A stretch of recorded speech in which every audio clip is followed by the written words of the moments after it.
following program may contain coarse language, suggestive dialogue, and discussion of violent imagery and sexual situations. It is intended for mature listeners who can tell the difference between facts and opinions.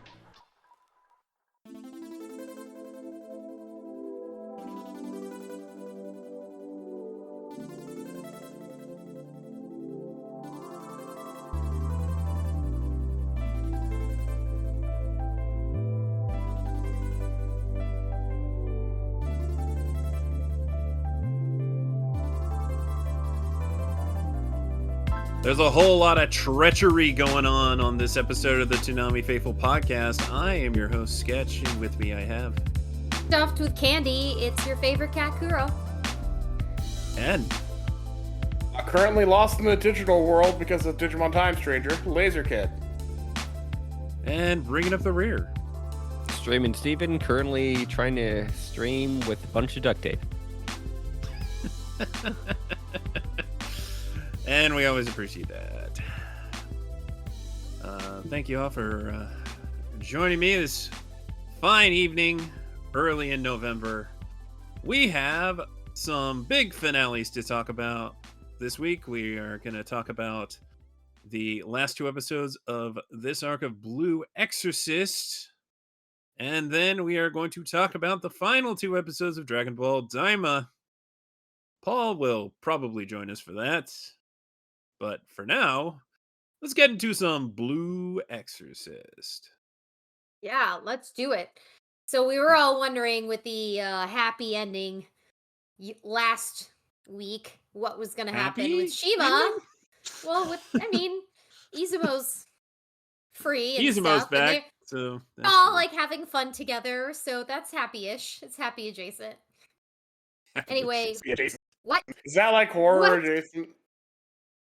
Sure. What is the situation with Shima? Well, we're gonna find out. So as they're leaving, the kids encounter Shima's, I guess it's his brother, both of his brothers, and they're told then that he's actually a double agent, which is pretty much implied. Dun. Yeah. Well, there's why they didn't react to anything. Before they could get too upset, they're also told that Renzo wanted to do it, and we get a flashback explaining how it all happened, why they wanted him, because he's the yielder of Yamantaka's Black Flame, which makes him quite powerful, I guess, except for the fact that it makes him pass out. And he's young, so the idea would be that he's impressionable. So, Renzo's a double agent, and his family seem to trust him, but they say they don't know anything else about what he's tasked with. Only Mephisto knows that. Mephisto, who's got a great track record for being trustworthy. Oh, yes. And for those of you who are wondering what happened to him after all of that, he returns the creepy Getawin monster to Lucifer, and we see an interesting scene between the two. Getawin has been transformed into a hideous and pathetic demon, a sort of cross between a flabby squid and a slug. I didn't think he could get uglier, but it's actually quite unfortunate looking. Yes. Lucifer, yeah. Very sad.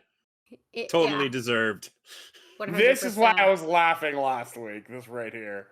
Yeah. He initially kind of like, while he's begging, he's saying, I can make it better, blah, blah, blah. He seems to be pacified, but then Lucifer calls him a stupid, vile, and profoundly cruel human and destroys him. Oh, no. It was too short, but we're all glad it was done. Blew his hairpiece off. Yeah. So that was pretty funny. Did he always need a hairpiece? Or he picked that one out. Like he thought, I don't have good hair, so this is the hair I want to have. That was a choice. That was a choice. That was a choice. It was not a good one. That was a choice. I find it interesting that, well, and at first you're like, oh, okay, well, maybe he's going to be forgiving. It's like, no, you were stupid, vile, and incredibly cruel, like all humans. I mean, I don't think he's anything like all humans, obviously. No. He's a special breed. Yeah, he's a special breed of shit. eating, But you know. that should make it Oh, clear that's- what Lucifer thinks of humanity in general. Yep. Though he's more than happy to use them. Yep. Yeah, it is something to keep in mind about Lucifer, if no one else.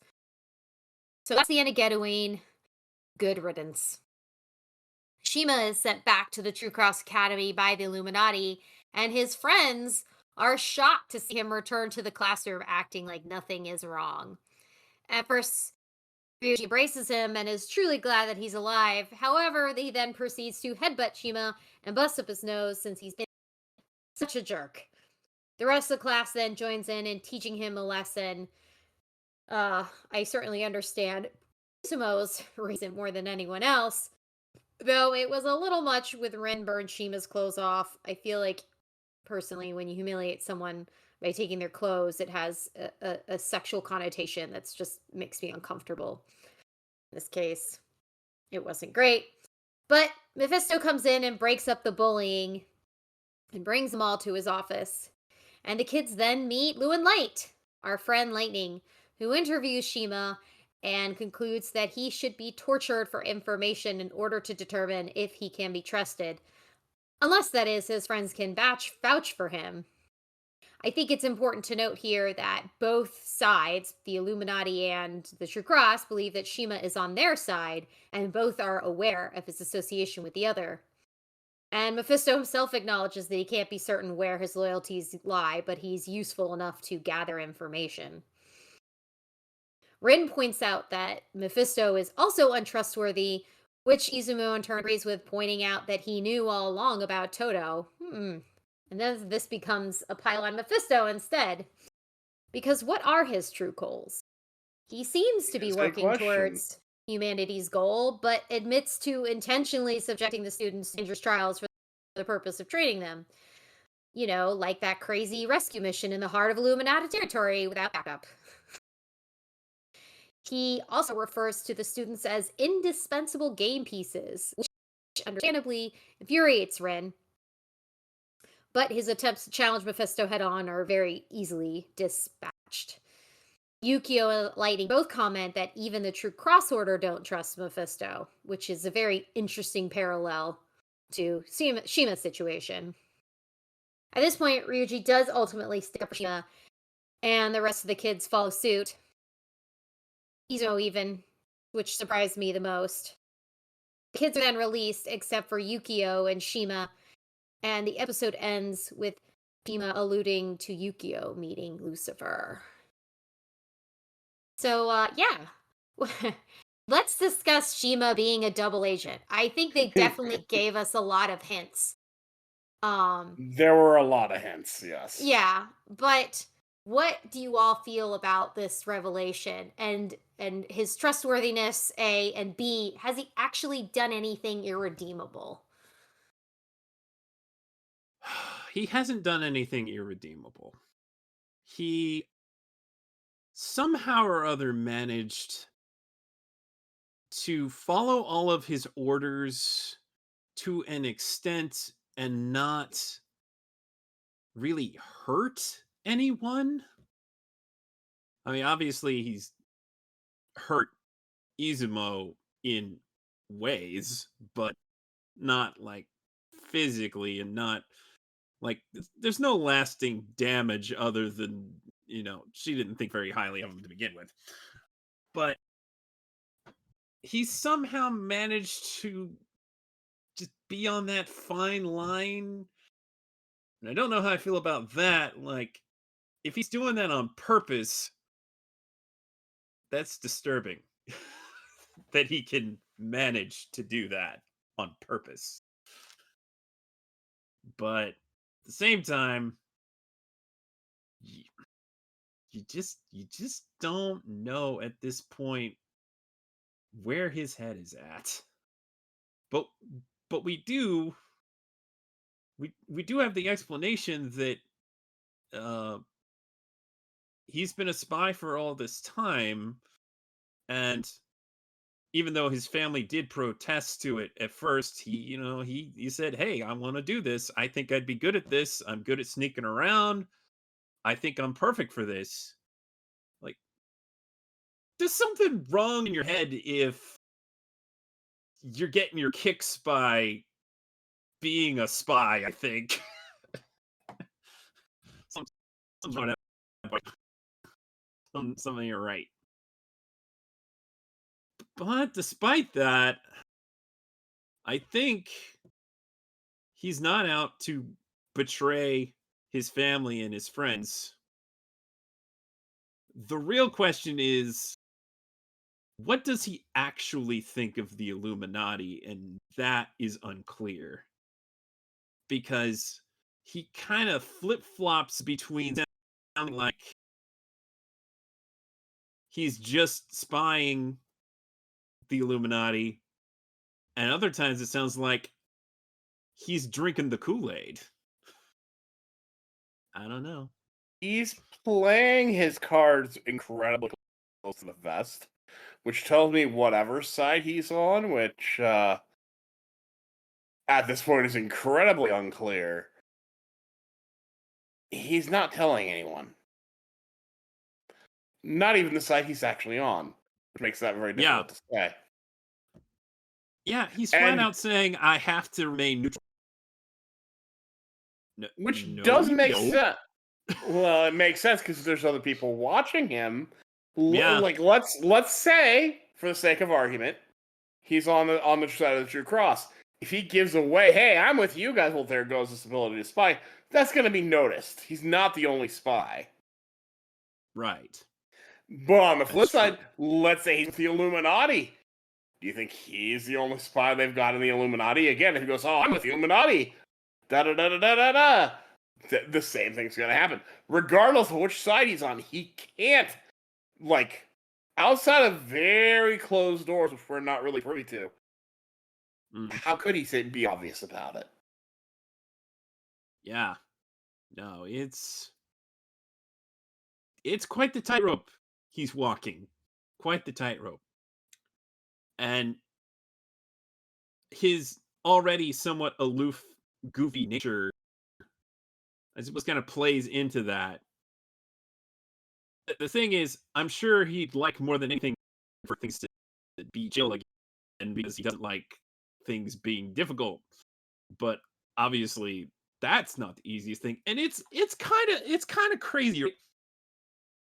They're sending him right back to True Cross because they know True Cross isn't going to really do anything to him.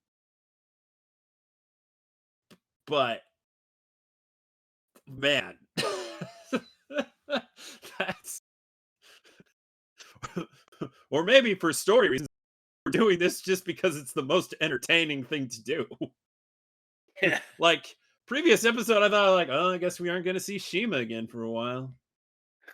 Well, about that. Hey guys, what's up? I guess I can't complain about that opening sequence being a throne of lies. It's pretty accurate all the way to the last episode of this season. Boy. I guess I will say, as this story has progressed, I wasn't sure what direction they were gonna take Renzo, but this isn't necessarily a bad one. I mean, it makes it difficult to like him, but at the same time, it's pretty interesting. So, there's that. Yeah. He's frustrating at this point in time, yeah. Yeah, very, very frustrating. You know what I think is interesting is he, at this point, from my perspective, he's more or less useless as a spy now. They both know, both sides know, and they can use each other, but how effective is he going to even be at this point? Right? He's mostly just a little mole, more than a spy. Yeah, and if they both know that he's spying, obviously they're gonna not tell him anything super secret.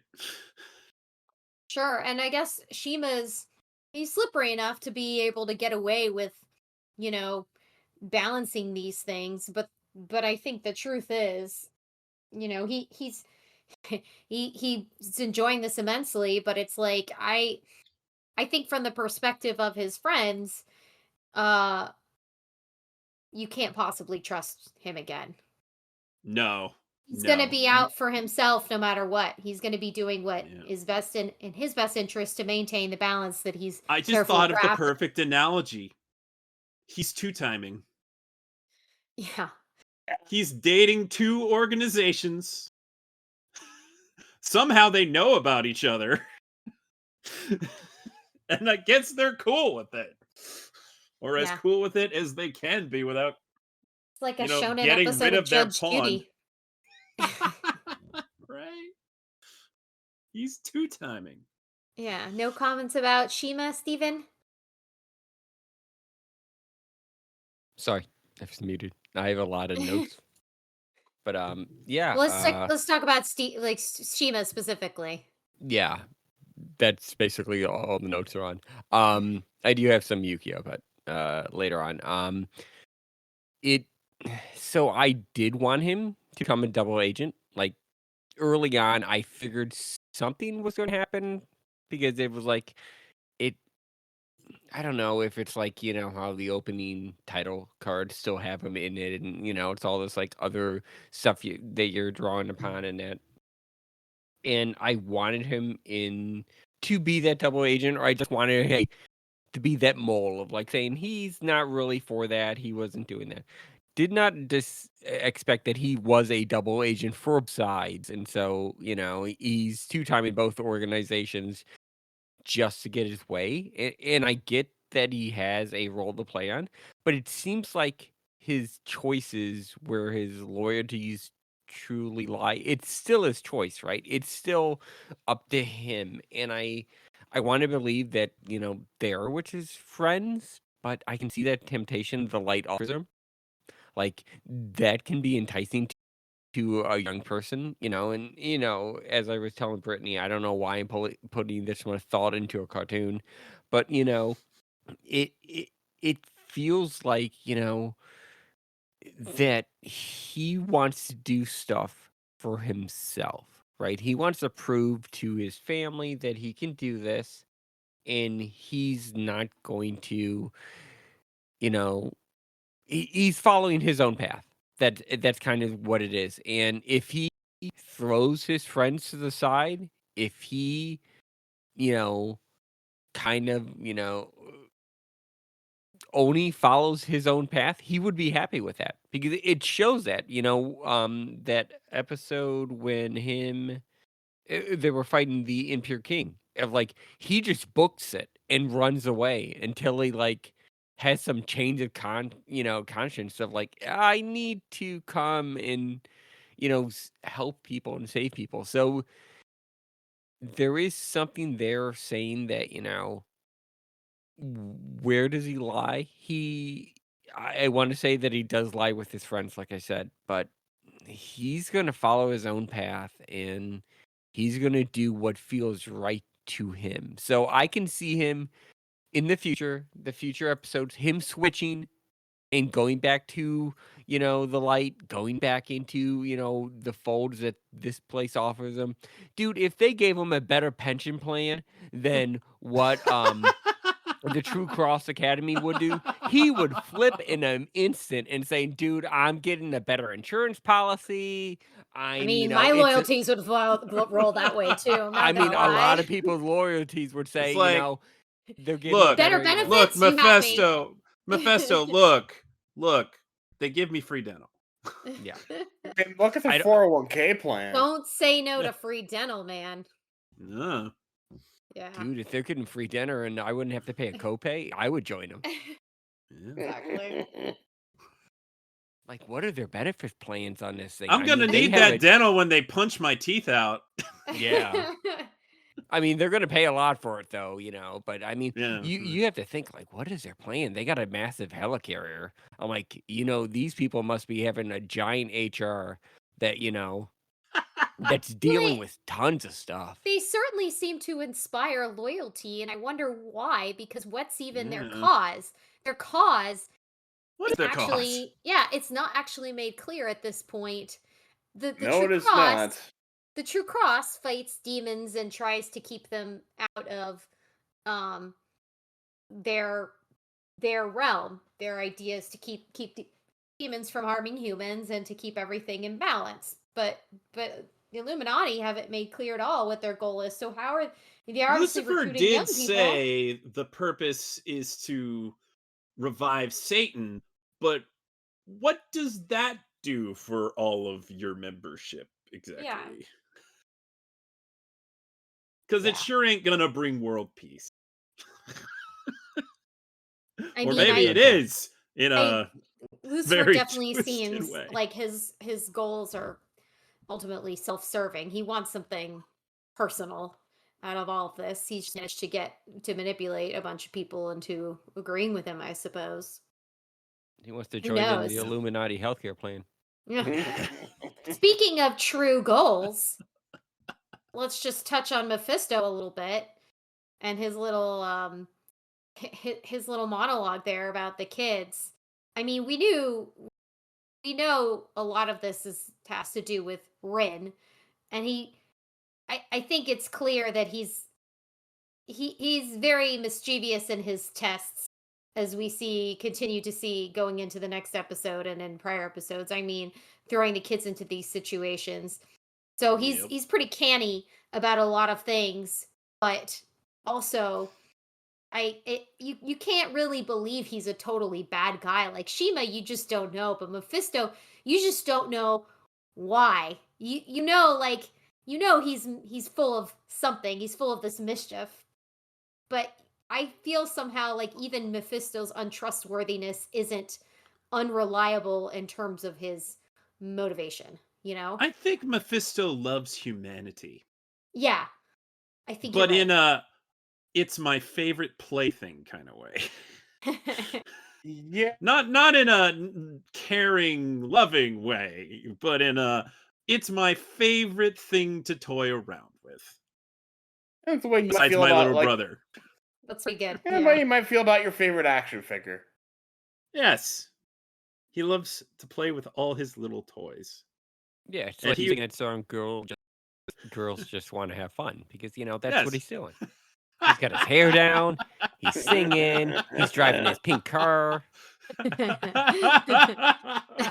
Oh my god. Somebody make the AMV. Somebody do it. Oh, that's too funny. good. That's too good. I mean, us as the audience, we've been piecing it together for a while now that Mephisto is up to stuff. He's trying to test Rin, and I guess trying to test the other students even, which, as we've come to determine, like, there's very special qualities about at least most of these kids. They are extraordinary. Not just Rin. They're all extraordinary in their own way. So he's been trying to figure out what they're capable of. I just wish his means of doing so didn't involve so much wanton destruction and costs of lives like what happened in Kyoto. Like, dude, Yeah. that's not okay. It's really not okay. Yeah. I also kind of wonder if some of these side effects, if you will, of these experiments are not so much purposeful manipulations on his part as much as it is he doesn't actually have as much power over the situation as he's inferring, as is inferred he does. Oh, probably. That these things are out of control just because he can't really do much to keep them in control, which actually makes everything a little bit more dire. That it's a lot more sinister than we realize, you know. I don't know. But I think this is a great segue into episode 12. So let's move on.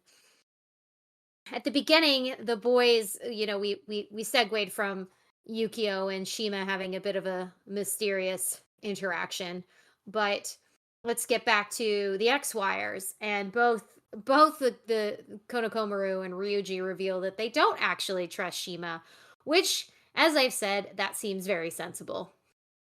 And it turns out it's not a great situation for the X-Wires. Their group is pretty fractured, and the boys off, Izumo pretty much comments as such. Back with Yukio, and it is revealed that he actually did meet Lucifer while in the Illuminati lab. In a flashback, we see after he subdued his monster, a light like a star approached and morphed into Lucifer, who assured Yukio that he would not be harmed. Lucifer comes in close and is able to tell that Yukio has signs of his demonic awakening by seeing the red rings in his eyes. He then asks him to join the Illuminati.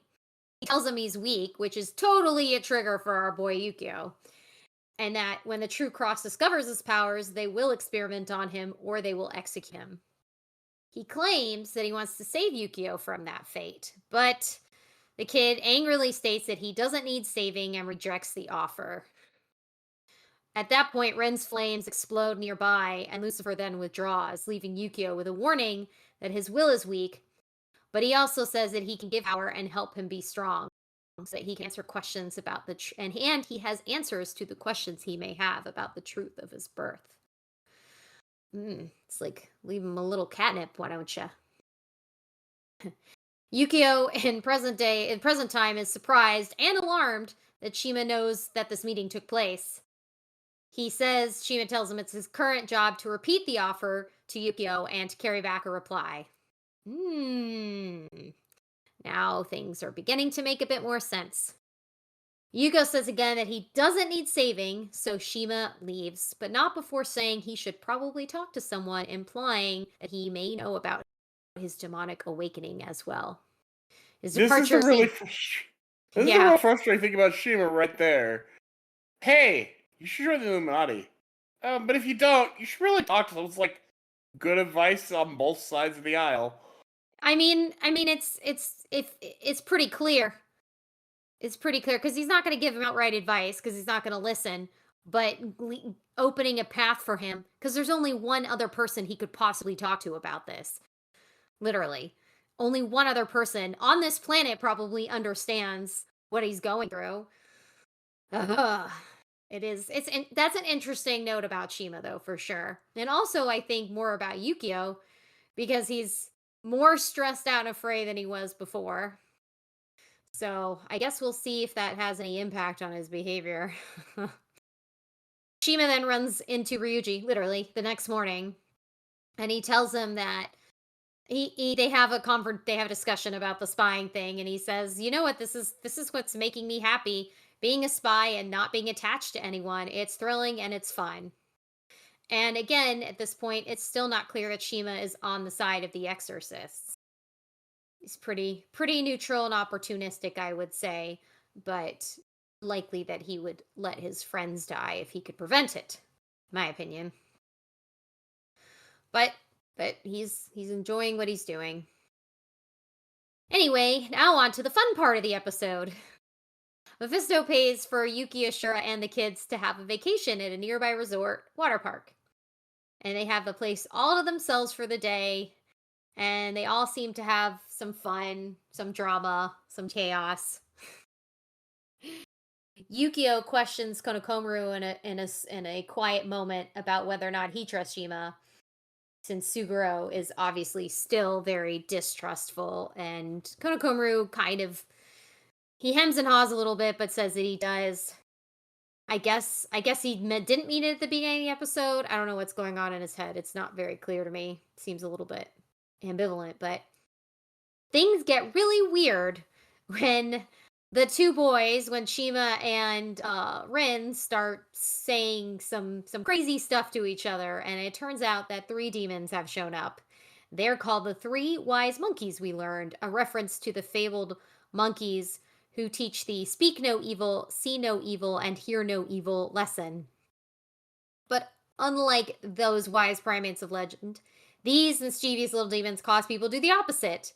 And basically say what their true thoughts are, which, as we know, for our boy Yukio is pretty dangerous. For our boy Rin, the most that's going to come out of him is the thing that everybody knows, which that he likes Shiami and only Shiami. And no one else can ride on the slide with her except him. And yes, we agree. You should be the only one riding that water slide with Shiami. Bro really said, Shiami is my ride. Okay, buddy. Tell it to her. Yeah. It's pretty funny. Ryuji acts quickly and manages to banish the creatures with an exorcist chant, but not before the chaos actually destroys a part of the water slide. So, this is why these kids can't have nice things. With this funny and chaotic event over, Yukio then sits on his own, and Rin comes by bringing him a popsicle like any good brother. He's also noticed that he's been stressed recently and tries to offer help and support. But as to be expected, Yukio rejects this kindness. He is still in the mindset, obviously cleverly manipulated by Lucifer, or his own thoughts, that he would be weak to accept help from his brother. And then he lies and tells Rin that he's fine and proceeds to walk off with a grim expression. I believe, ladies and gentlemen, this is what we call a crossroads. That was the moment, I think. Yukio is at a crossroads, and he is walking away from what might be the right thing here for himself, for his soul, ultimately. Well, the episode ends where we see Mephisto flying above, and it's very clear that the three monkeys were his idea. He's still enacting, clearly trying to get some kind of reaction out of these kids or something. Who knows? I think he was trying to prompt Yukio to spit it out. I think he knows, and he wants Yukio to just get it out of the system. I mean, how could he not probably know? He has to know. There's no Oh, way. he absolutely knows. Like, he works. He's employing Shima, and Shima knows. Yeah. This is the most interesting thing about this episode to me, is that at this point, Shima has this confrontation with Yukio, and this is after, like, they all had this discussion with Light about maybe being tortured and, whether they trust him or not. He immediately goes, and then, from our understanding as the audience at this point, he's hiding something, that he had a mission from the Illuminati, because he didn't tell Light this.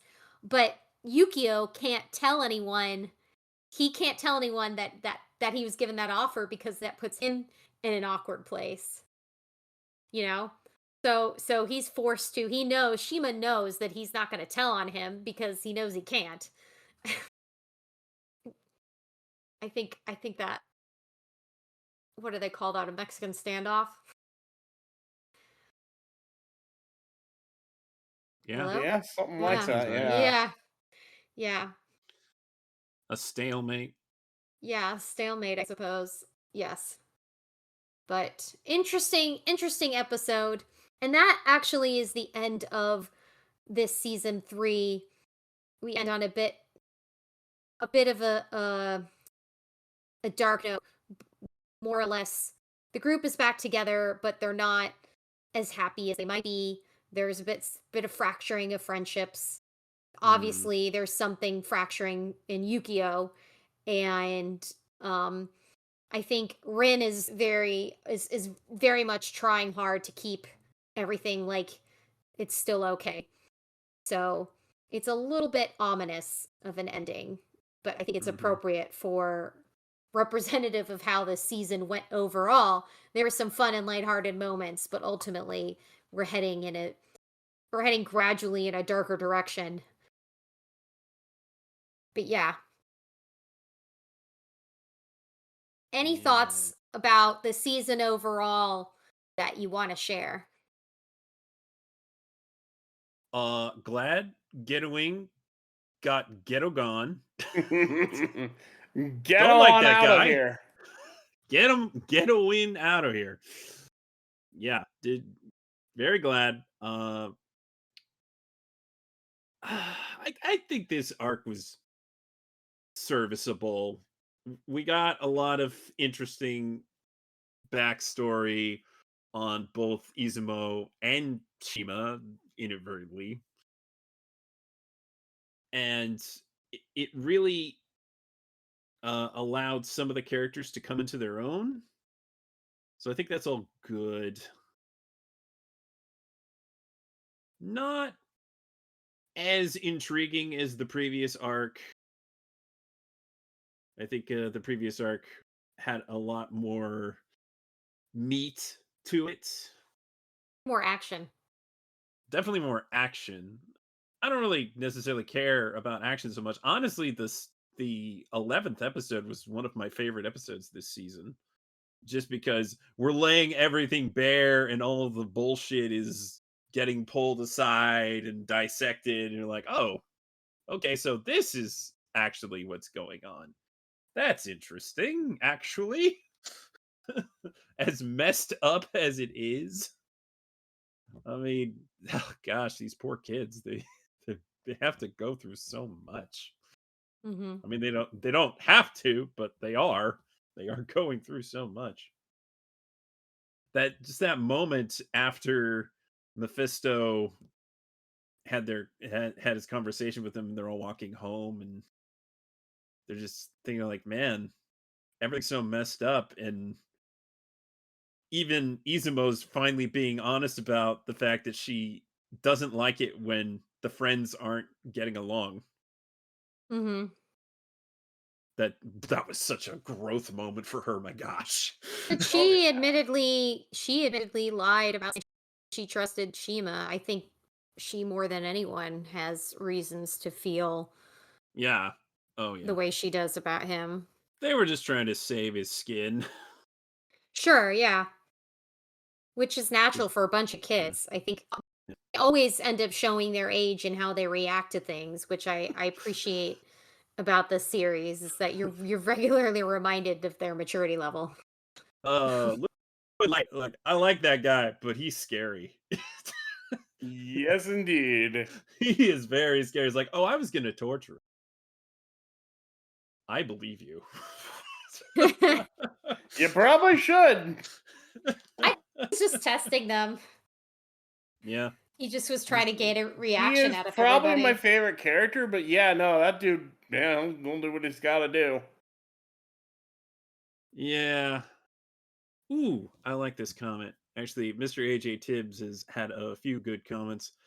Specifically here, he said he likes this arc, but not as much as Kyoto, but he did like Izumo's story more than Ryuji's. I don't know if I necessarily agree, because I think Ryuji's story in overall was very good, because his family stuff was really the heart of what was going on in the Kyoto arc, and coming to terms with why his father has had to lie to him for so long, even though the reason is honestly kind of convenient. Like, oh, that's why he's been lying all this time, because the contract requires secrets. Like, okay, all right, whatever. I suppose there's worse reasons to be an absentee parent. We learned all about that in Izumo's arc. Yeah. Yep. Yeah. I don't know. But I'm interested to see where it's going. Yep. And we get to move right on to the next arc, and I'm excited about that. I am at the point where I know last year I was like, oh man, why are they bothering with Blue Exorcist again? But now I am glad they did it. I'm glad we watched the entire first season again. Yeah. And now we're here. You were caught in the clutches with all of us now. Yeah. You want to know what happens next. There's so I many do wanna unanswered know what happens next. questions. Oh boy, there's so many unanswered questions. Oh, yes. There's so many. I mean, there's not that many organizations, but there's a few organizations lurking in the shadows. Yeah. And then there's this whole Yukio deal, and I'm like, boy, you better not do something stupid. He's gonna do something stupid, isn't he? Don't No tell matter me. what it is, I'm not going to tell you what he does, but it is indeed No matter stupid. what it is, it's stupid. It is Yeah. indeed Because stupid. it's Yukio. That was the perfect moment to be finding like, yeah, actually, Rin, something is going on with me. I don't understand it. I think I'm awakening some kind of power. Like, confide in And your he'd be like- brother. He'd be like, dude, are you serious? Oh my God. What do you mean? Like, I can, he would have reacted with support. He would have been Yeah. incredulous, but he would have been supportive. And he would have been like, regardless. that's so cool, dude. Yeah, he would have been paused. And Yuki would have been, what are you talking about? I could, they could kill me. He'd be like, no, that's not gonna, like, you know how this would play out. And it would be one of ultimate support and Yeah. loyalty from his brother, which And no Lucifer's one just else straight up- could offer him that. No one straight else up could offer him lying that. to Yukio is like, the things they'll do to you when they find out is like, they already know about Rin. Why would anything weird about you be a concern? Yeah. I think Obviously, the other, Mephisto already knows. yeah. Yes, well, and that's the thing that kills me. He knows that, they need whoever they can get. He's been loyal with them for so long. Why Mhm. wouldn't they help him out with this if he wouldn't talk? Like, you can go talk to Mephisto about this one, even. Yeah. The moment that really stood out to me is when he was confronted by Lucifer and he's thinking back to Rin not really wanting to use his power. It's like, no, use your power. Give me the power. Like, Mhm. okay, buddy. Okay, now you're just making me think of Cletus Cassidy in the 1990s Spider-Man cartoon. Give me the power. I want the power. God. When he's in the jail with Eddie Brock, who's like, I don't want the symbiote anymore. Well, that didn't last. He got it back. That's all I can think of for that. But like, no. Your mind is way in the wrong place, Yukio. You stupid teenager. Yeah. Any final thoughts about season 3, Steven, that you want to share? Yeah. Like this thing, it's been going on for like 3 seasons, like Yukio's secret. Like, dude, either rip the Band-Aid off and get over it, or like, I mean, just don't talk about it anymore. It's like, I don't know. I'm like, why is he so worried about this secret? Like, why? Your brother turned out fine. You're a twin. What do you think? You don't have it? Like, Right? Well, it's easy for us to be objective about this, but if you watch, Yukio is a mental health crisis just happening in front of us. Oh boy. dude, the guy's like the guy's one fight away from being in a straitjacket and putting in the loony bin. I mean, He really is unraveling slowly, and it's Yes. painful to watch Like, because it's pretty straightforward, like that it's happening. and he's like, does he not know how a body works or something? Did he not know that he's a twin? He knows he's a twin, right? And he's always considered himself a little better than Rin, and And he didn't that's want the to trick of admit. it right there. But also a little weaker because he doesn't have that ability. So this is tapping into all of his insecurities, not to mention what he was tasked with when he set out for Father Fujimoto. He had this special relationship as a human to Father Fujimoto and to their as their father. It's like I think that this isn't just like it doesn't make sense, obviously, but to us, but at the same time, you can see him being an irrational teenager and not having the emotional regulation to be able to respond appropriately. He's stubborn, he's arrogant. You know these things about him, and that's what's getting in his way. He's getting in his own way. He's totally getting in his own way. Like, I Anytime have a- somebody reaches out a hand to help, he's like, "No, I can do it on my own." Yeah. Like, no, you I- can't. No, you can't. he's an idiot. Like, I have a special It- relation. I had a special relationship with carbs, but now since I'm a diabetic, those are out the window. So, like, like he's You make got like, sacrifices. yeah, Yeah. you have to. And it's like, well, he can't make a sacrifice. He's throwing his brother under the bus every 5 seconds. Like, Yeah. oh, Yeah. this is your fault, Ren. it's all pride. That's all it is. It's Yeah, it's like immature they won't pride. accept him, but they accepted Ren, but they won't accept you because you're different or something. Like, like and that's like the one gripe that I have with all of the seasons when they touch on this. Like, he wants to be something different and hoping he's not a demon. Your brother is a son of Satan. You are his brother. That means your father is Satan as well. So get over it. Figure out you got powers, or just fight against them your whole life. Because the one thing, if he does something stupid, which I expect he will do something stupid and join the stupid Illuminati, and now it's a stupid brother drama, I'm out of this whole show. Well, then we wouldn't have a show at all if there wasn't Yeah, drama. I know. We got to have something to be mad about. And it's most of the time it's Yukio in this show. Oh yeah, 100%. Oh, Yukio's And it's always gonna just continue like, to be so. Can I like He's the- reach to the screen and just punch him? Because that Uh-huh. solves Me anything in most first. animes. Me first. Oh man, for sure. Yeah. For sure. But before we move on, I do want to bring up some of Mr. AJ Tibbs' other delightful things mentioned in the chat. First, a silly one.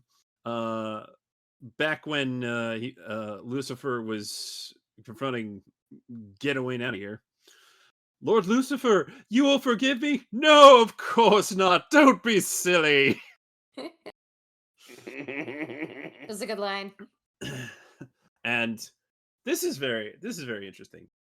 Mr. AJ Tibbs thinks Renzo is making them think he can't be trustworthy. So if he needs them to hate him later to help cover his whole deal, it's more believable. That might just be giving him too much credit. I don't know. I can't comment on one direction or another on that one. Like that's an interesting idea. I saw a I've comment heard on Twitter about this. Knuckles87 said, I'm like 90% sure Shima's on the good guy side and just having a blast having to play both sides, but they're definitely trying to leave it at least a little ambiguous. I thought that was an interesting take. that conversation that he had with Bon when they were both out running is like, oh look, you're training for once. But I was like, yeah, you got to be able to work on that stamina so you don't pass out every time you use your familiar.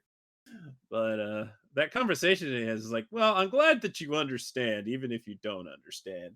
And then he's like, sorry guys, I'm just having too much fun. And it's like, oh man, he's like, I can just tell that in Renzo's head, all he's hearing is, don't stop me now. I'm having such a good time. I'm having a ball. That is unequivocally true. Like the anime and the manga, like the manga panel is like, I'm having so much fun. Just like big giant grin on his face. Like he's having fun, regardless of what his intentions are. This guy wants to be Agent Twilight. He does. I think Agent Twilight would probably smack the heck out of him. Oh, absolutely. I would say that they enticed him to go. I mean, yeah, sure. They it was like a spy, double agent thingy that they were doing with him, but they enticed him with like tons of girlfriends. He's like, yeah, I'm going to have all the girls in the world. Yes, of course. So it's not just the dental plan, it's also the privilege of several wives. You know. They said, you know what? You're having them all. And he's like, we're yeah, gonna get you a harem. If you follow Lord Lucifer, we will grant you a harem. Sold. You know, he's very easy like that. He's clearly still a horn dog. Oh, one more observation. I'm sorry. This is kind of a weird thing to say about teenagers, but like those guys are toned, right? Dude, they Yes. With are. their shirts You- off. My gosh. You actually segued into a point that I had. One of the issues I had with this season, I feel like there were some animation issues. Oh, there As much as were. I hate to admit it, if you look at the way Shima is animated, it's not consistent at all. No, Like, it's first of all, not. everybody got the neck glow up like crazy on this season. Everybody got thick necks, like double C Yeah. thick necks. And yeah. it was a little disconcerting. Second of all, Yeah. like Shima goes from being kind of lanky, skinny, and Kyoto to like suddenly being super toned, and it's like Bro's got a body like there's Ichigo Kurosaki now. yeah, there's some inconsistencies with the style. There's a little bit of like I don't know, I don't know if they rushed it, but there was a couple of animation issues I saw. Like, even if you look at like the scene with Getaween, like, okay, yeah, you're meant to think that he's just this like crappy version of a Ugh. slug. Felt like they made it really unclear what was happening too. And I don't know, I think that they could have tightened it up a little bit, made everything a little bit cleaner, a little bit more consistent. Definitely. That whole So conversation that Yukio had with Lucifer, like Yukio looks so off yeah, throughout almost that entire thing. yeah. Yeah. It looks like they were going to kiss and going on a date or something.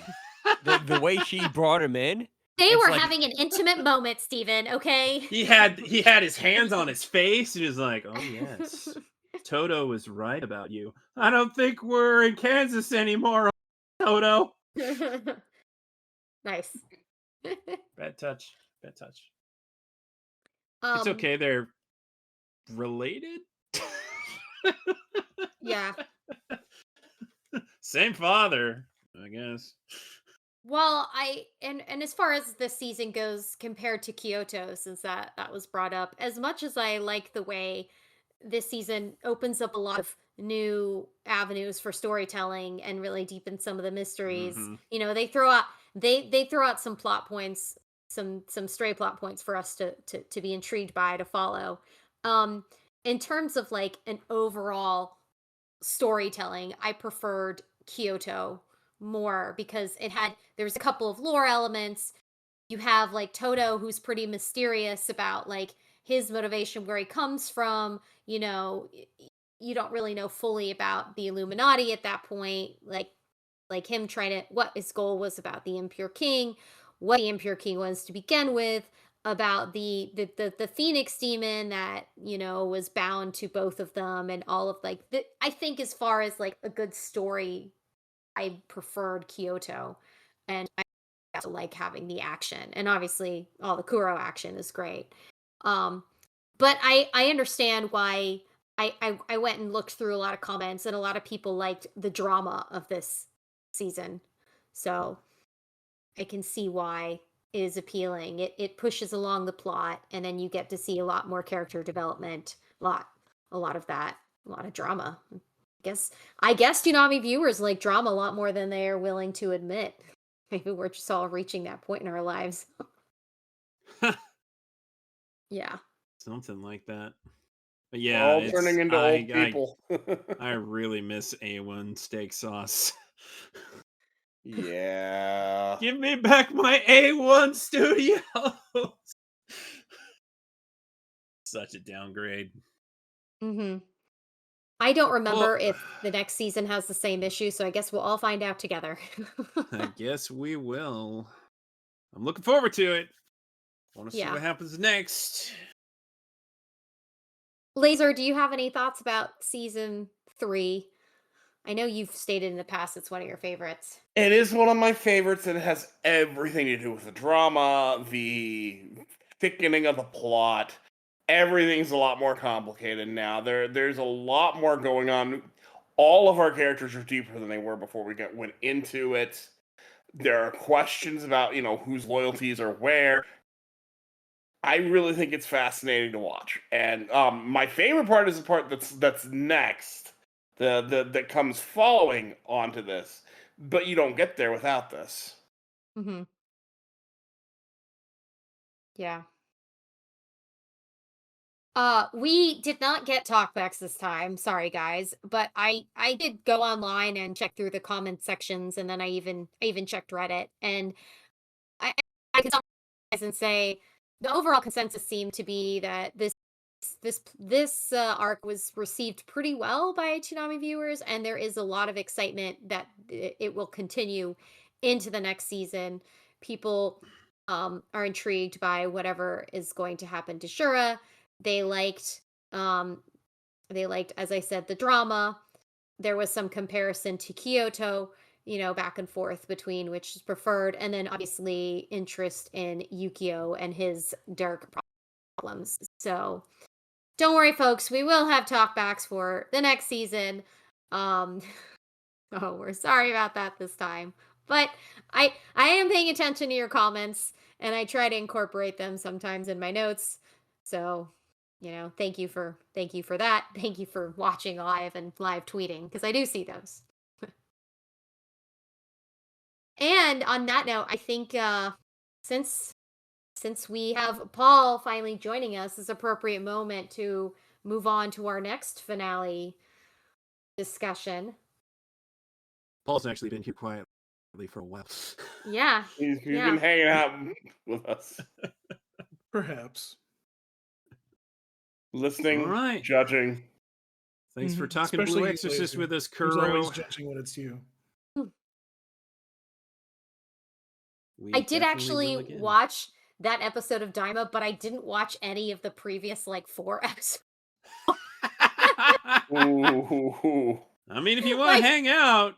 No, I will log off, but I think I'm gonna listen to this later. I think it's very funny because I watched 3 episodes total of this entire season, and they were placed very oddly. So Well, I was a little bit of whiplash, but I sort of got the hang of what was happening. were you Anyway. very surprised that Goku went Super Saiyan 4 again? Yeah, I guess trouble keeping up sometimes, because I was like, wait, didn't this already happen? In Dragon Ball GT, which is not I the was a same little- continuity. I was a little bit confused. Because I know we've talked about this. Yeah. Yeah. Anyway, All right. enjoy your discussion. You can find me on Twitter. You can find me on Blue Sky at Happy Kuro Kitty. I'm looking forward to the next season of Blue Exorcist with you all. And obviously, I'll be here for Mashal and Bleach. Have a good night, folks. Bye, Kuro. Well, thank you for waiting patiently, Paul, as we finished up our Blue Exorcist discussion. I am a very patient man. But I have lots of things to say. Ha ha ha. And actually, I had an epiphany when I was rewatching 19 and 20. Oh, did you now? I think Laser may agree with me, but we'll see. You say that a lot, and half the time the answer is no. True. But True, we will see. We will see. But maybe this time. We will see. So, episodes 19 and 20 of Dragon Ball Daima, finishing up the series. And to put it lightly, we are basically hurrying to the conclusion. And so, Glorio calls out a wish to the dragon, speaking in Namekian, so nobody really knows what he's saying, including Dr. Arinsu. And Goku and his friends start glowing. As soon as that is apparent, it's obvious that the dragon was used to wish them back to grown bodies. Now, you might think Dr. Arinsu would be really mad about this, but she seems surprisingly okay with it. Not okay, but not furious. Just kind of ugh, whatever. You're fired. Oh, my coffee cup broke. Yeah. her dream just crumbled, and she's like, I'll figure out another way. But Glorio was actually really remorseful and kind of torn over the decision because he feels a debt to Dr. Aransu because she got him out of the third demon world, made his life better, employed him, gave him a pretty cool job. But now he's got these other friends and he wants to set things right. So good on him. Good on him. Everybody's happy that Glorio did the right thing here. But meanwhile, Toei's title's like, betrayal. Who did he betray? His employer. It wasn't actually that big of a deal. Nope. Kind of a means to an end. So now that they're back to full-grown adults, Goku suggests that they should take turns again, and Vegeta's like, hey, that means it's my turn. And no takesies backsies. You just told us this idea, so you can't complain. So Vegeta fights Goma. And he even goes Super Saiyan 3, though later he says it's something like Super Ultra Vegeta, or whatever he calls it. We don't talk about that. That wasn't We don't Super talk Saiyan about 3. No, that was a new, more powerful. It was plus Ultra. But sorry to say, the Tersionoculus is just way too OP. So even though he's beating the tar out of Goma, Goma's all like, ha ha ha ha, is my massage over already? Tom laughing, man.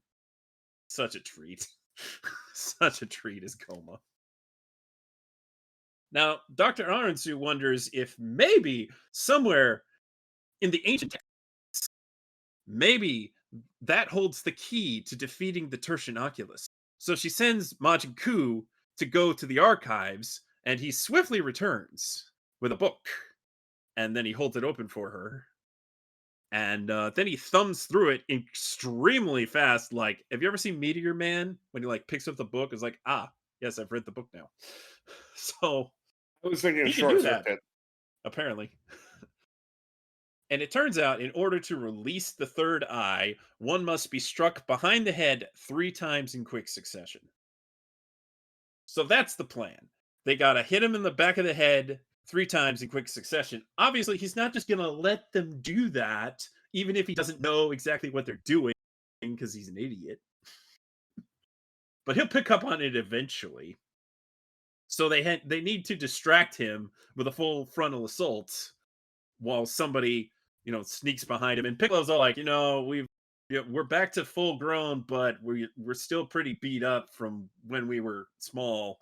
So I don't think a fair fight is really something we should, like an honorable fight isn't something we should be worrying about right now. And I'm sure Goku's like, oh, but I want to give him a bug so he's even stronger.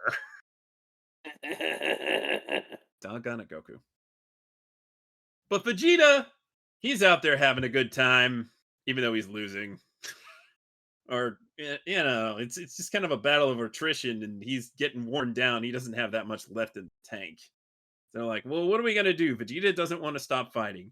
And Bulma says, it's time to let Goku and Piccolo have a turn on the Xbox by threatening to never share a bath with Vegeta ever again. And the boy folds like a lawn chair.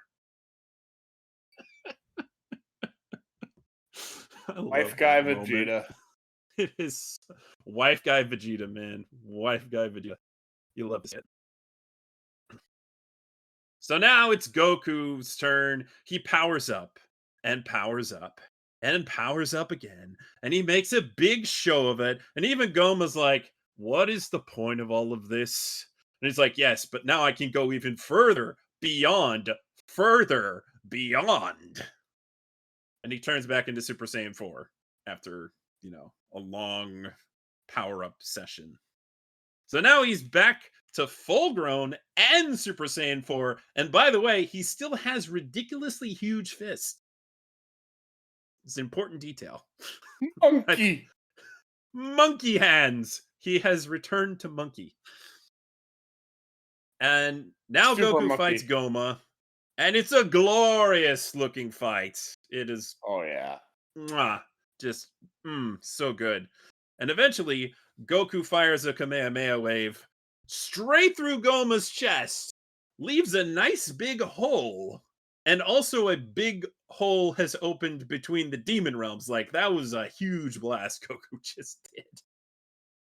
Oh, but I'm sorry, the Tertian Oculus is still too OP. Way too OP. But while Goma's reeling from the damage, Piccolo strikes him from behind on the head twice, but is deflected before the third blow. And then he's like, "Oh, you're trying to get out the Tertian Oculus? Oh, I'm not gonna let you." Turned into a Macho Man. Yeah. And Aranzu thinks maybe the book might have another clue. It doesn't. You already know what you need to do. And Coup is running around with the book in hand. And the doggone Tertian Oculus has fixed up Goma again. His hole is filled in. He's raring to go. Every fighter is attacking Goma together. This is, by the way, something he suggested. He's like, "Oh, why don't you all fight me at once? Like you did that one time." So they're all trying to attack Goma at once, and he unleashes a powerful wave, and they can't get near him. But Majin Coup sneaks up behind Goma and whacks him on the back of the head 3 times in succession. And then the stupid eyeball just pops right out. Peak fiction. Absolutely love it. Absolutely love it. He was the hero we needed all along. Indeed, he was. He truly was. And you know why he is the hero we needed all along? Because he then becomes the new king of the demon world. Because they're like, oh, well, according to the rules, whoever defeats the previous demon king becomes the new demon king. Oh. It's that guy. Majin Coup did it. So, technically speaking, it's a good thing nobody from Earth actually did defeat Goma. Otherwise, they'd have to become the Demon King. Even though Piccolo or Dende would not be necessarily out of place in that, or Shin, for that matter. Yeah, no, none of them want that job. Oh, yeah. Things just kind of worked out, I guess. But Shin actually suggested that Aranzu become the Demon King, and she's like, no.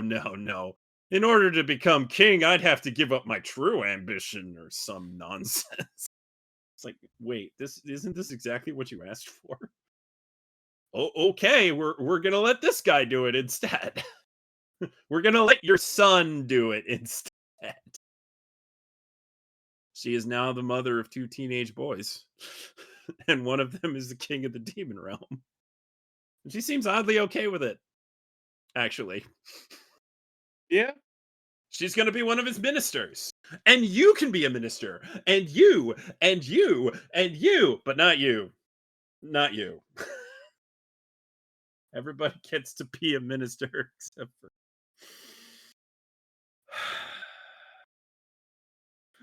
Oh.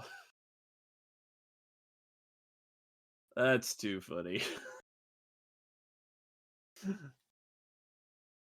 Hybis. Fair enough, Hybis. It was worth shooting your shot. You were a valuable member of the team. It was. Magic was like, I think I've assembled the perfect cabinet. Well, I'd vote for him over,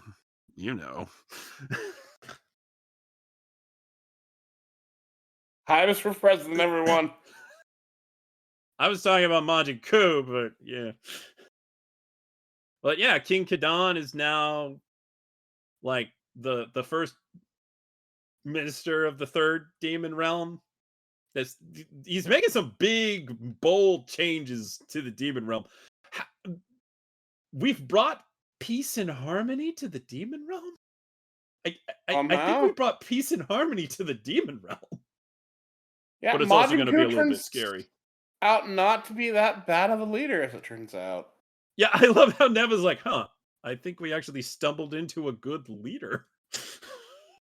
Like, I mean, if Neva says so, he's never wrong. You beat me to it. He ain't never wrong. This is a strangely happy ending, all things considered. Okay, so what do we do with Goma? Well, he already had the phenomenal cosmic power, so now he gets the itty bitty living space. Don't worry, As- he gets a roommate. Yeah, he does get a roommate with Degasu, so they can hang out, play video games like you see in the ending sequence. I wonder what game they're playing. I bet it's Dragon Ball Fighters. Ooh. Well, at point of when it came out, it might have been Dragon Quest III remake. Oh, yes. Very likely. Now it would be the Dragon Quest 1 and 2.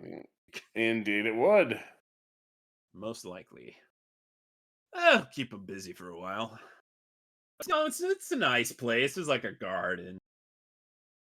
It's not that bad. But they got to hang out there 99 years. It was going to be 100, but Piccolo's like, well, you didn't do anything bad to Dende, so how about just 99 years instead of 100? Goma's like, see, I'm not such a bad guy.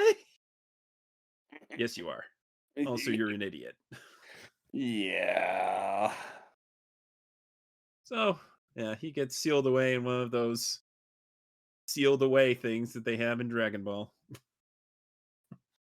But he has a roommate. It could be Yeah, worse. They could be in a everybody's- rice pressure cooker. Yeah. Said it's. Well, how would you describe that thing? It's kind of a lamp. Kinda, yeah. I don't know. Something. It's very decorative. Don't go Yes, knocking indeed. it over. That would be bad. You'll have to work off the dead at the host club. I'm sorry, I couldn't resist. Oh, yeah, wrapping things up here. Oh, Neva does ask Piccolo and Dende if they would be interested in staying at the Demon Realm. And like, nah. Dende says he's got to go back and fulfill his duties as the, the god of Earth. And Piccolo, much the same. Really, they're kind of a unit, even though they're not actually the same person, like the two Piccolos were. And they do bring up an interesting idea that ever since Namek was destroyed by Frieza, the Namekians have kind of not really had a home world. So maybe they want to come to the Demon Realm, and Neva's like, I'll be waiting for them. That's nice. That's nice. Before we go home, we have a little detour. Got to go back to the shop where we got the Medibugs. And the shopkeeper is just flabbergasted at the look of Goku. He's like, wait a minute. You were so small. Is this some kind of side effect of the Medibug? No. By the way, Bulma on the ship ride over is looking in the mirror, clearly lamenting the fact that she doesn't have a child's face anymore. Oh, Bulma. Bulma gotta be a Bulma. Headcanon, if this is in continuity with Dragon Ball Super, this experience is the reason why she has the dragon wishes her, cosmetic upgrades. A very clear wink and a nod to that. Very, very much so. Very much so. And Super Saiyan 4, we'll never speak of it again. Well, I mean, there ain't never gonna be another reason for them to get it. That's the theory. Though That's- Goku I was mean- like, well, after Majin Buu, I just trained a whole bunch. He was like, oh, I call bullshit. Well, It was the explanation given is that, that potential was there. He could feel it there, but he couldn't quite make it there on his own. Neva had to kind of push him over the edge. That's good enough reason, isn't And it? then that is that's not me theorizing. That's deliberately stated in the show. So without David's magic to push him over the edge, yes, he was able to do it again on his own in the demon world while the magic was still probably there. But whether or not he could do it on his own after, And by the time you get past, and again, this is a small hurdle. You just have to get past Battle of Gods. After that, they Yeah. got some saying, "God, why would you?" Yeah. So anyway, they're getting some Medibugs because they're running low on Sensu beans, and Goku's like, they'll do in a pinch. So they go back to that shop and they see the lady, and she shows them some of the wares, shows them what they do, and just the kicker in all of this, after they leave, there's just this jar of eyeball, and well, I guess the Tertianoculus ain't so special. Yeah, they even call it. Oh, it's more Tertianoculus. There's some freaking out about it too. It's kind of great. Oh, right, that's before they actually leave. Yeah. It's Tertianoculus. Pansy finds it. The evil third eyes. Yeah, there's still 2 of them in the jar. It's just like, yeah, you could tap into a bottomless well of magical power. Yeah, Oh, but as you they're do. very expensive. Of course. By the way, I forgot to mention what happened to the other Tertian Oculus. Once it popped out of Goma, Glorio's all like, "Okay, I'm stepping on that. We're Smart not having move. that again." Oh, and No, by the way, Goku finally said his name right one time, yay! and then he immediately messes it up the next time. It's sort of like Luffy getting your name right. It's a high honor. It truly is a high honor. Well, I mean, I think that's just the moment where Goku's like, "Yeah, you're legit. You're Glory." And Glory was like, "I knew you'd get it right eventually." That's funny. He didn't actually tear up, but it would have been funny if he did. Yeah. He was definitely feeling something in that moment. It's like, Yeah. you recognize me as a person. He's He's a minister surprised. too. Everyone's a minister except for Hybis. Well, yeah. Poor Hybis. Maybe he could be like a sub-minister. Minister. I mean, he still worked for Kadan, so you know. He should be the minister of food. You know, Hybis doesn't do that much eating. No, but I get the feeling he'd enjoy that. Probably. He's the official food tester. There you go. Gotta make sure there's no poison in this. Yeah, something like that. So, wow, what a silly way to end things. Yeah, that's Dragon Ball Daima for you. Phenomenal cosmic power, and it's just, you can still buy 2 of them in the shop. It's almost RPG, right? It's like an RPG. I think that's very much the intention, is to get that feel across. The whole show has that feel. Yes, it does. I completely agree. Well, yeah, Paul, let's talk about Dragon Ball Daima. Let's talk indeed. Let's talk indeed. So, why do I feel like a broken record when I keep saying like the animation's good? Because it's just It is good. It's incredible. It is a very well animated show. They left some juicy stuff for the last 2 episodes, that's for sure. And my God, like Super Saiyan 4 animated in that animation is just, it's just so sexy. Oh my God. Please just give me more of Dragon Ball like this and I will be fulfilled for years to come. That's what she said. Let's see. So I had a theory. And it's actually,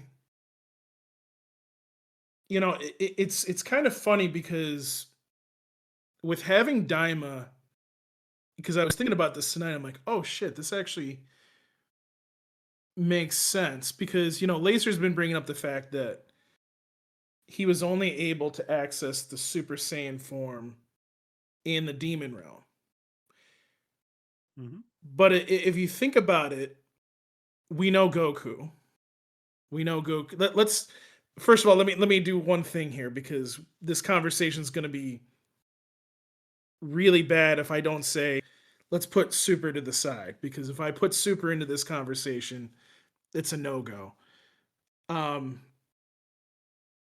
just come out right out and say it. With Daima being involved, if Super wasn't a thing, I think GT makes more sense. How? Literally So, how? They already have Super Saiyan 4. They'd be like, oh, it's this again, rather than what? well, if you think about it, well, number one, Daima cleans up, and I'm not talking about GT at the moment. Well, you said it makes It GT cleans make more up. sense. So yes, Well, you wait a minute. kind of Well, wait. were. Well, right. But the first thing I want to say doesn't have anything to do with GT at the moment. Um, what I liked about Daima is it kind of gave a little bit more story of why, like, we see Namekians out in the universe, why we see Boo, for example, why we saw Deborah, for example, because Well, yeah, Deborah came from the Demon World. That's where the so concept of the Demon World came that, from, was the Majin Buu arc. right. So that gave a lot of context to things, and I appreciate that Toriyama did that because there was a lot of questions of, well, wait a minute, where did all these? I mean, I get aliens, yeah, other worlds, I got it. Okay, fine. Demon realms. But is there a different thing going on here maybe? And I always thought that about Dragon Ball. So it was nice that they were able to connect it. So I appreciate Toriyama doing that. I guess what's in the back of my mind and this is number 2, which does involve GT. What's been playing in my mind after watching this for the second time, because I watched it subbed the first time, and then I watched it obviously dubbed. I've watched it subbed, dubbed, and now I'm watching it on Toonami. Which, by the way, it still confuses me why, like, and that's the confusing part that I keep bringing up, is that I don't understand why he's like, and I think they do this in the sub too, if I remember correctly. They confuse people by saying, oh, well, by Goku saying, oh, I've been trying to do this for a while. Yes. And then he just stops there. And it's like, okay, is there a but? Is it, oh, I can do it only in the demon realm? Oh, you know what I mean? It's like, he says, Goku, why? What he actually says is that he's been working towards something like this. He's felt like something was here, but he was hitting a wall and couldn't get to it. And then now that he's here, Navy used magic that broke the wall that got him through. It's not that hard. But he doesn't say it implications, Paul. He says he couldn't do it on his own. He doesn't. He says he couldn't do it on his own. Out. Laser. Paul, they don't straight out say it. He says straight out that he couldn't reach it on his own. And we know because we see. No, it's my turn now because you've been. You literally see he can't reach that. It got reached through magic. Do you have 2 brain cells? Well, first of all, a little too far. He couldn't do it on his own. A little too far, and Laser. Then there's magic. Too far. Not at all. You're getting a little too angry about this. I'm trying to make a point, and you're saying I don't have any. Because you're making up stuff. Right, but a little too far. A little too far. I'm not trying to make up stuff. What I'm trying to say. You are making up stuff. Would you like me to talk, or would you like to just go ahead? Go ahead. Okay, thank you. So, what I'm trying to say to you, Laser, is it's not like implementally said. Yes, it happened in the demon realm. Yes, because of what happened with the elder Namekian, like he was able to get Super Saiyan 4. But there's also, yes, he was trying to get Super Saiyan 4 or something like it. He felt He was something trying coming to- on his own, yes. Right. He was trying to get to some form. Okay. And he was not able Now, to. Now, let's be fair here. In the past, like I brought up the last time that we talked about Daima, the elder Namekian on Neva. planet His Namek, name is Neva. Nema. Neva. I'm never gonna get to any of these. You're names, never gonna so- get his name. You're never gonna get his exactly, name. Exactly. It's like Goku's never gonna call him Glory. So for me, it's like, okay, well, he could. If you think about it from that angle, you're like, well, maybe this wasn't just magic. But and again, that's why it's magic is what broke that open. well, right. It was well, there, but that's what broke it open. He could not, by his own admission, he was not able to get there without it. But then, why couldn't he achieve it outside? Because he said he couldn't. So let me ask you this question. Let's say that Super wasn't in the situation. I'm not Let's talking just about say- Super right now. I'm not talking about Okay. Super at all. That is, you said to put Super aside. I haven't Okay. mentioned anything about Super. Well, no. I I'm have gonna say. not. Okay. If they do you think that? Let's say because here's what I was thinking. If Super wasn't involved, Goku, and let's go with the whole magical thing. Hold up. Okay. Laser, at what point did Goku say that he couldn't do it? When he was talking to Vegeta, I was like, "Hey, I felt this coming on, but I was not able to get to it." Let me. I have He to. didn't actually say that. I'm Yeah. pretty sure he did. At least not in the Not in dub. not in the dub. He said. See, that's the thing that was confusing, and that's why I Look, was bringing that let me up. give it to you verbatim. I got it right here. Let me give it to you verbatim. By the way, I forgot to mention that Bulma got a bunch of those crystals for. She did. And nothing will be heard of those ever again, probably. Exactly. Oh God, yeah, probably Okay. not. Well, Boo pushed us to our limits. Yes. Where's the? Wasn't sure if I'd actually be able to pull it off. That's all he said. That's correct. The dub. Now the Yeah, sub. That's what the dub said. The sub did kind of say, and again, I'd have to go back and listen to. I'd have to go back and look for it as well, but I was Ultra very much under that Vegeta impression. 1. Wow, Vegeta. Yes. Wow. You're terrible at naming things. So that's why like that's where the confusion comes in because because the dub says that and you're like, well, is it magic or is it not magic? Is it just definitely Magic is magic. what I mean. There is no dispute that magic is what did it this time. Yeah. That is indisputable. It's what literally did it. We saw it. That'd be It's kind of funny if like magic. Goku kidnaps the one dude and keeps making him do it in human realm. Here, do it, make me go Super Saiyan 4. Goku never really needs to do that because No, we're he talking about a doesn't. guy who always starts out fighting in base form just because he likes to extend a fight. Well, we're talking about the same dude that perfected what Super Saiyan 2 to the fact that he didn't even need Super Saiyan 3. So, Yeah. like, you know what I mean? Like, yeah, And I yet mean, the he dude used Super would have Saiyan figured 3 it in out. this one. Yeah, I mean, and again, that was another thing. It's just like, oh my god, like, I wish, as somebody that doesn't read manga, okay, nobody shoot me, nobody kill me for saying that.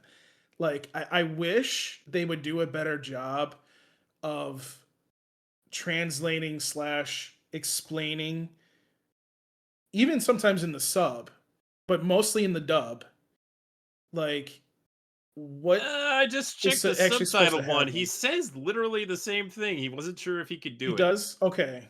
Yeah. So it's At like, least in this you see scene what when I'm he's saying? talking with Vegeta. But you see what I'm saying? Like that's why it's confusing because it's like, are you trying? So like, Laser, is there is a manga for Daima, right? No, there is No, not. actually, there isn't. There's not. Okay. There is no Not manga so for far. Daima. So why do they make this so confusing? Because then they make it even They're just more having fun. confusing for Super. Oh yeah, I This know. show is not. They're not. Something you got to make understand about Dragon Ball in particular, but Japanese productions even in general, often continuity is not really a big deal to them, and this is definitely true for Dragon Ball. Yeah. They're not. There is no canon Dragon Ball. Canon for Dragon Ball is kind of a Western idea that we want to make sense of it, and so we At kind this of put point, this there's a as canon. multiverse. Well, Okay, well the best way I can put it to you is, what canon are you talking about? What's to Dragon Ball Z? Dragon Ball is canon. To Dragon Ball Super, other things are canon. Like, what connects to what is really the best you're gonna get. I sometimes think, to be honest with you, Laser, at least in my opinion, this is just my opinion, but I feel like there's two different, like, starting, well, maybe now after Daima, but starting after the Boo saga, like, there's two paths that Dragon Ball takes. There's the GT path, and now there's the Super path. You know what I mean? Yes, GTE is literally impossible for Daima or Super if you consider them separate paths, which is, I think, is really dumb. There are several nods to Super in Daima. They're very clearly meant to link together. Yes. But you said not to talk about Super, so I haven't been up until this point. So the only thing that I was going to bring up, I guess the only thing that I wanted to bring up is I wonder, like, what would your thoughts be? Let's say Super wasn't involved, like, with. So obviously Goku achieved this form. Let's go with it. It's magical, and he can't achieve this form in Universe 7. We'll just say he can't achieve it in Universe 7. The real world, whatever you want to call it, whatever. I don't think being in the demon world figures into it one way or the other, but okay. So would you say, as a logical progression, that knowing Goku, he would still try to achieve this form? Of course he would try. Why wouldn't And he? would you say that Daima, maybe, if Super wasn't involved, kind of helps in that fact, because then it explains better, oh, well, there's this form out here. No, Goku's because trying the way to get it. and you're trying to make GT make sense. No, because when he gets Super Saiyan 4, it's a shocker in GT. So there's no connectivity tissue there where, oh, I'm trying to get this form I've already had. Oh, here it is again. Because then, again, also, the way he gets Super Saiyan 4 in GT is completely different. Completely different. It's completely different. And again, there's no recognition of it. So no, there is no way those two connect. Because I was thinking that would be, like, if they wanted to connect them, and let's say they decided somewhere down the line. A whole number of reasons, but in terms of Super Saiyan 4, literally it would be, okay, well then what? If as soon as issues started coming up, hey, Demon World guys, we got some problems. Can you help us go Super Saiyan 4 real quick? Yeah, that is. Well, see, that's the other thing that it was really weird, is it's like, at the end of Daima, he's like, oh, well, if we need your help, we're gonna call on you. And I'm thinking to myself, well, he's probably gonna need their help sooner than later. So if you go, unless you're gonna continue Daima, path, if you go to the Super Path, the next time they'd need their help would be Battle of Gods. And again, that is a one-day event. There's not really time for them to go to the Demon World when you've got the Lord of Destruction sitting on your planet. Like, they don't really have time to deal with that. And by the end of that, well, then they've got something even better. So really, there's no problems here. No. If you really want to say that Goku would work at it and could get there eventually, I'm inclined to agree with you, actually. Yeah, that's what I'm saying. I'm inclined to say that, yes, he would, But by the time we get to Battle Gods, he's just not there yet. And by the time we're done with Battle Gods, there's no reason for him to. He's got something better. Oh yeah, no, there's no reason for him to get to it. I'm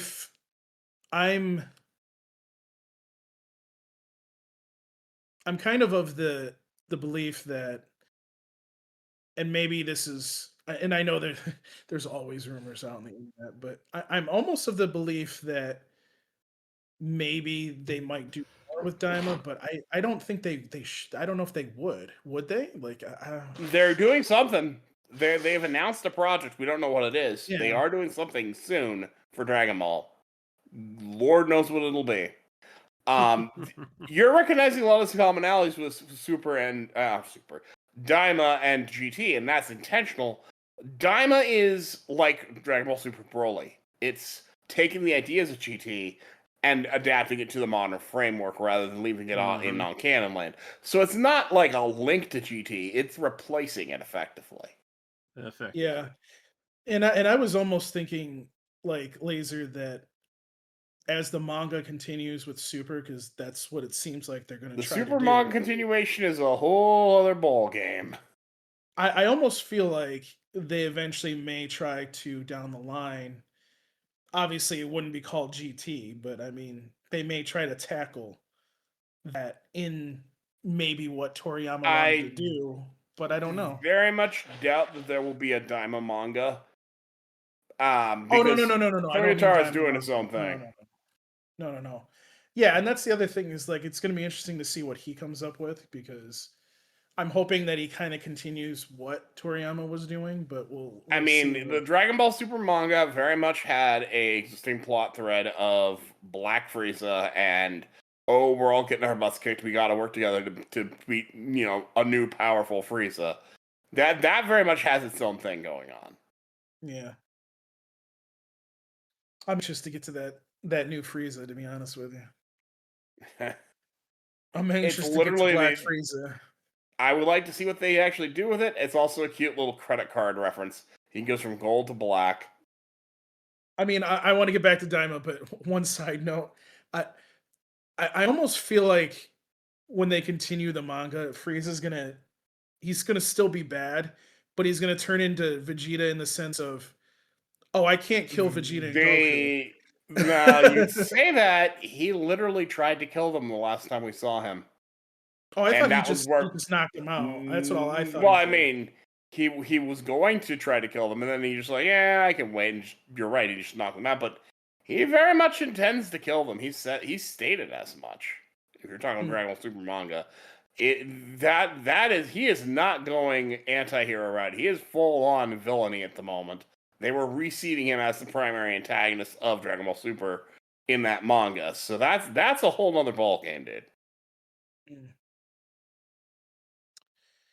But getting back to Daima, so I'm sure Sketch wants to go to. That's what I was trying to point you back to. I'm like, this is kind of not really relevant. So these last two episodes, I personally think that if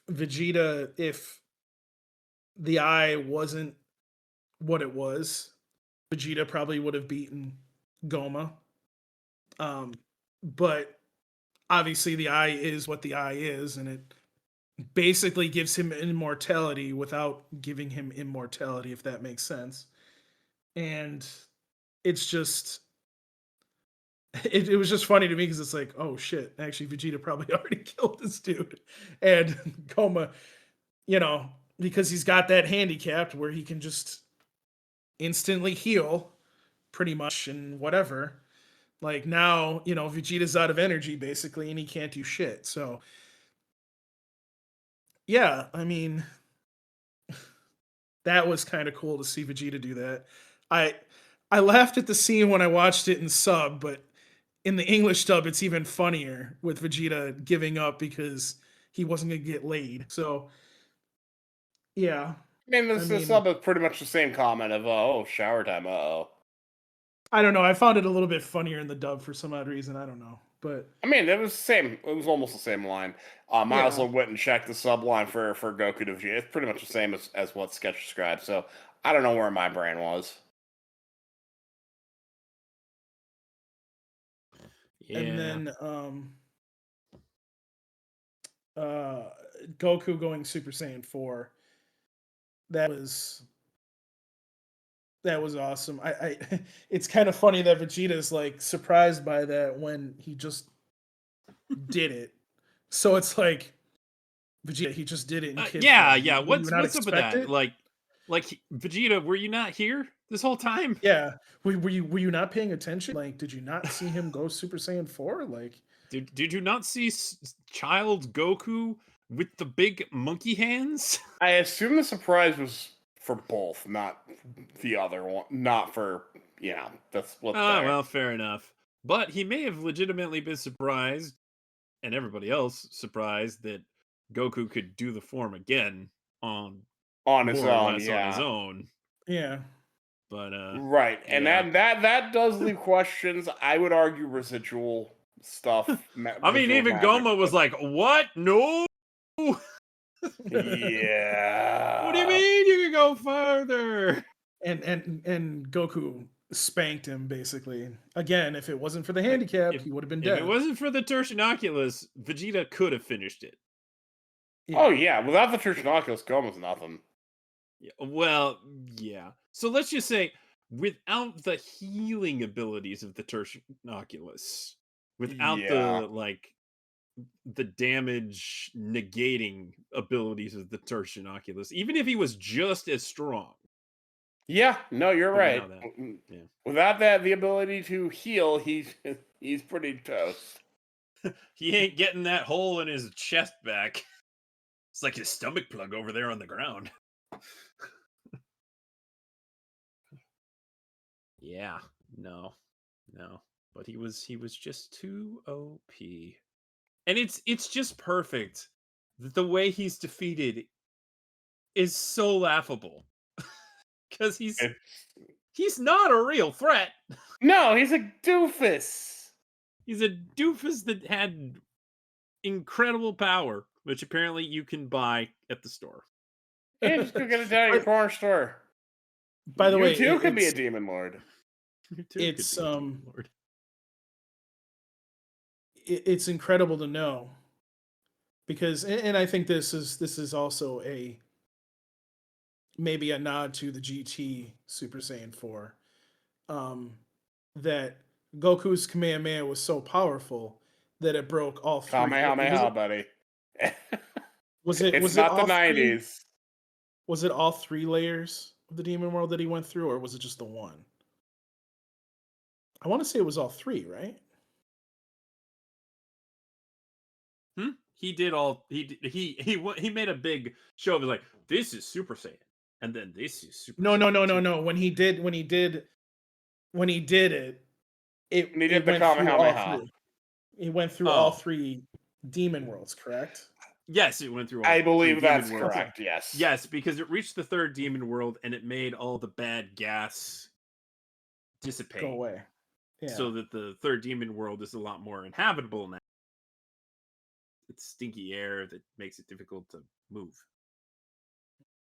We brought peace and harmony to the demon realm. Peace and harmony to my new empire. Well, technically, he was the one that beat Goma, so I mean, Yeah. he could have been the Demon King if he wanted to, honestly. No. Majin Coup was the one that Majin Coup hit him in the back. That is defeating the Demon Lord.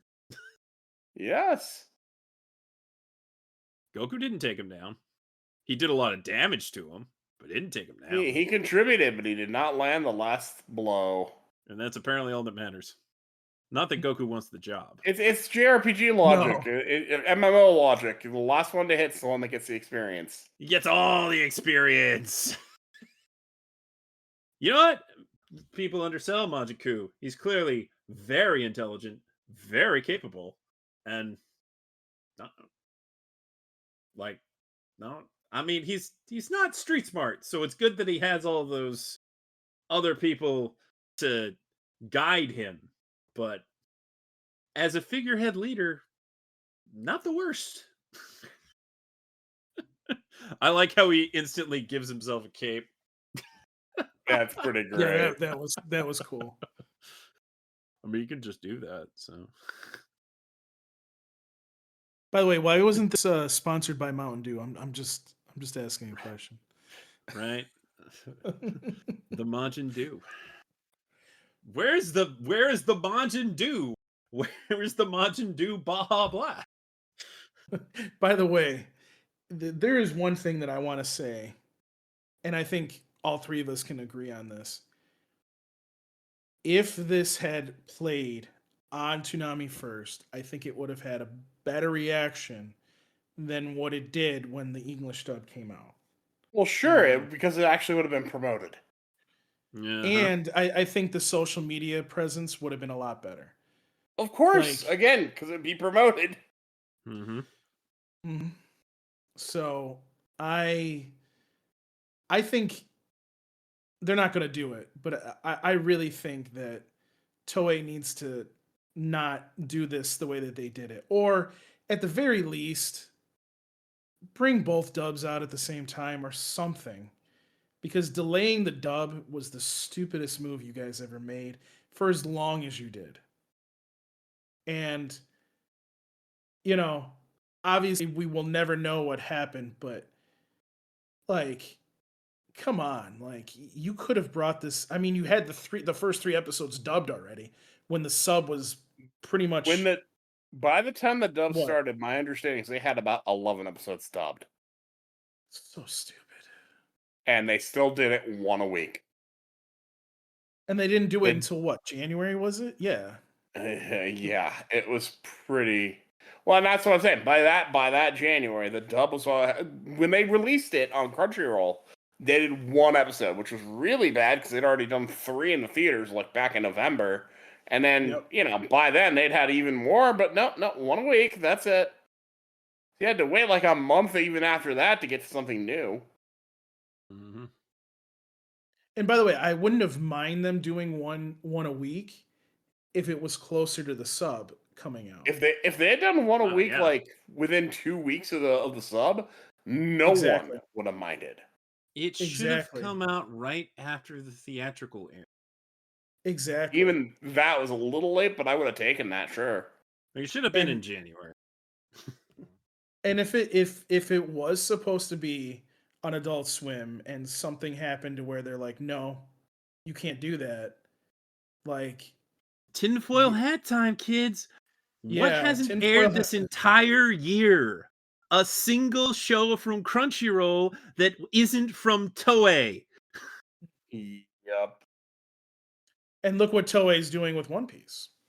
Yes. See, so look, I'm not.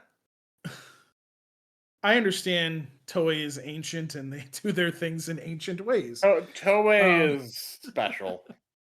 Yeah, but like what you guys were doing was completely fine.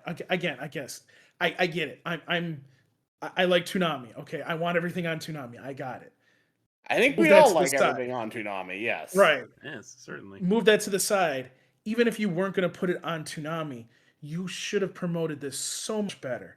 And the English dub, in my opinion, would have done so much better for you guys had you handled it correctly. Whether it was going to we come can on say this Adult until Swim we're blue in later, the face, but what's the point? there is no point. It's just very annoying. I want to make that final point because that was something on my mind too. Is it's like I don't get how you can do this with with arguably the best or one of the top 5 best animes out there and think that was okay. I hope they learn from this lesson and they don't do it again because you're killing yourself. You're literally killing your anime by doing this. Yep. So, Yep. by the way, it did. I will agree that something. How do I put this?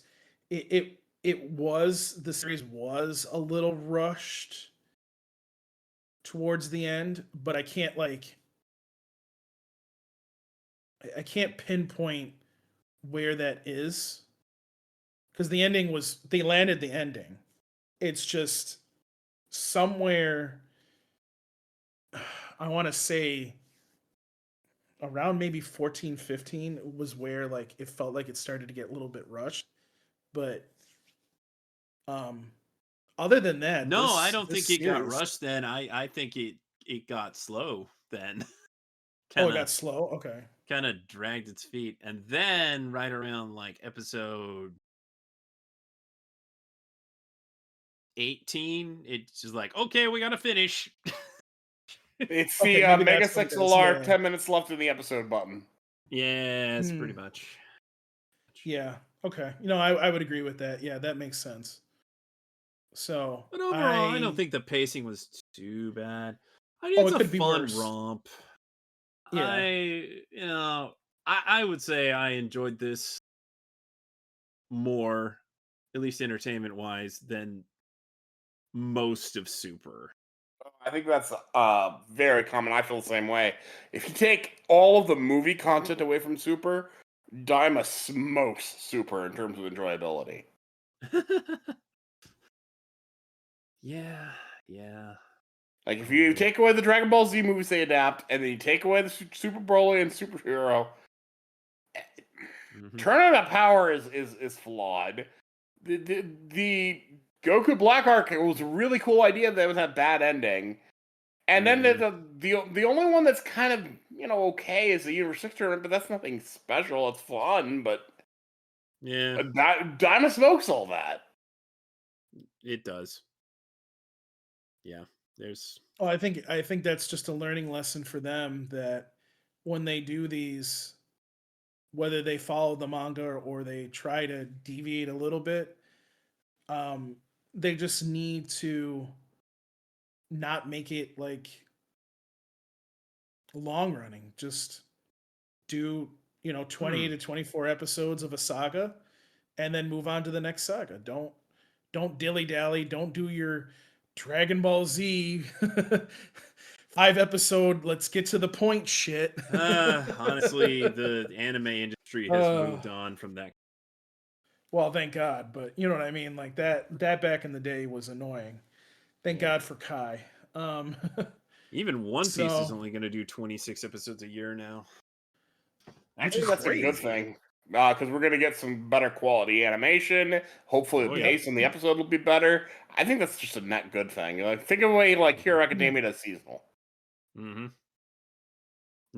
I agree. I think it's long overdue.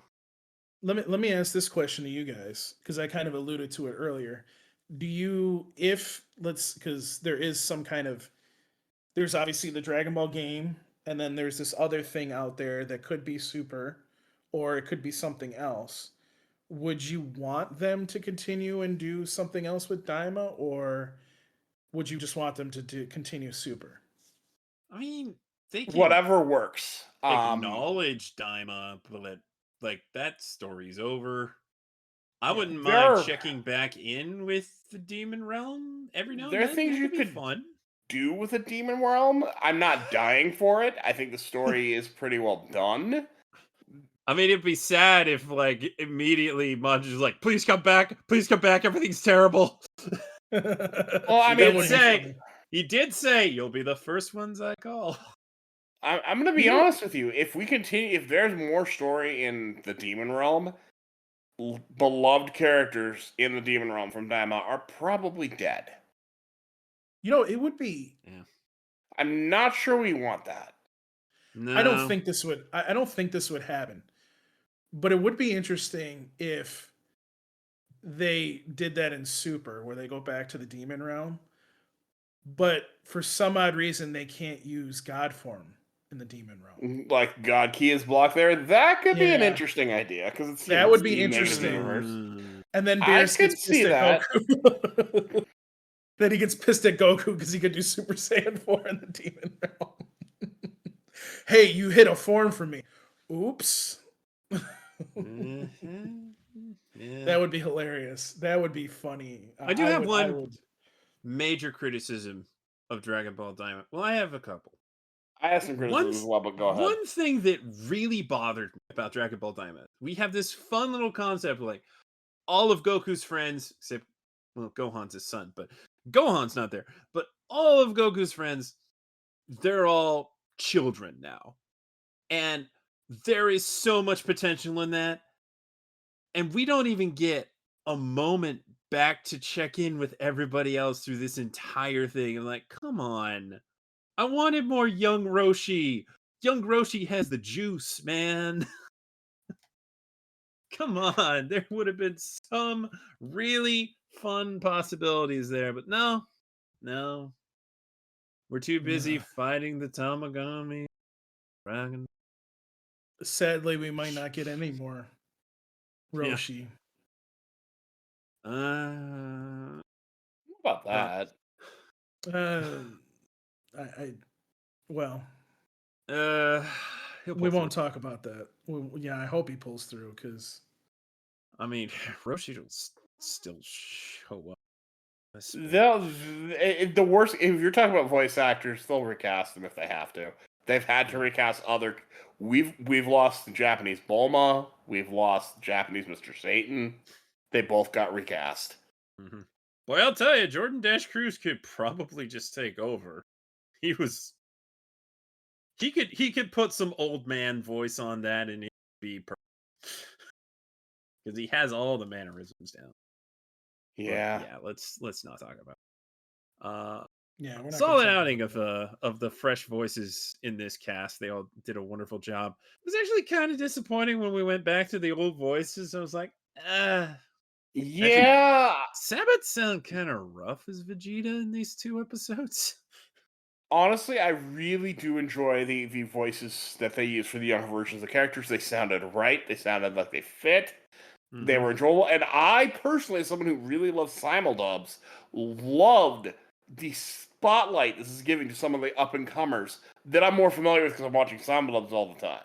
Mm-hmm. A lot of these people are a lot more well-known because of it. Mm-hmm. Yeah, absolutely. Yeah. Solid stuff. And again, Tom Laffin was just so good as Gomes. Oh, absolute gift. Absolute just gift. So good. Is my massage over already? You singed my fingernails. That's the kind of energy rabbits. that had. You singed my leg hairs. Oh, you singed my leg hairs. Oh, man. The ocean dub. Oh, the ocean dub. And all we have to thank for it and all we have to complain for. I still have that entire thing on VHS tape. VHS. What a simpler time. Indeed. What a simpler time indeed. 3 episodes on a VHS? 3. I can top That's pretty good. Sometimes it's just 2. I've got DVDs with 4 or 5 episodes. Of course you do. And with Dragon Ball, I have 3-episode DVDs because Dragon Ball 3 episode DVDs. Wow. Wow. Thanks, what a waste Funimation. of a disc. That's how Funimation did it. What a waste of a disc. Well, those Dragon Ball Z singles were not nice. Man. Funimation went way the other direction because as soon as Blu-rays came along, they're like, let's cram as many episodes as we can in a single Blu-ray and then leave 3 for the last one. I've noticed that makes too. Sense. That makes sense. They started being a lot more generous in the 2010s. I haven't checked out a Crunchyroll home video release in a bit, so I don't know if they're still doing that nonsense. But I'll tell you what they are doing. They're not crediting their staff or their No, they are not. Actors. They're also no longer doing like previews for other shows they're releasing. It's just the episodes, and I hate it.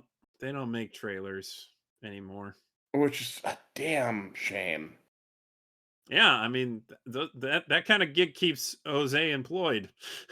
Well, I mean it's got the CNN stuff, but it's also a good job to have. Well, it was a great way to discover things back in the day, and it still is. It is. It is, and boy, discovery is more important than ever. Yes, and so of course we lost the tool for it. Thanks, Crunchyroll. Smart. Smart not to promote your own stuff. Oh, wait. Of course. They're doing that all the time on their Fast channel where they promote so many shows What they do in the now is they'll commercials. hey, you're watching the show. You paid for no ads. Well, the show's over. Here's a giant full screen ad of another show we have on. I'm just watching shows, not right now, guys. Not now, Crunchyroll, you're drunk. Pretty much. Oh, boy. Gosh.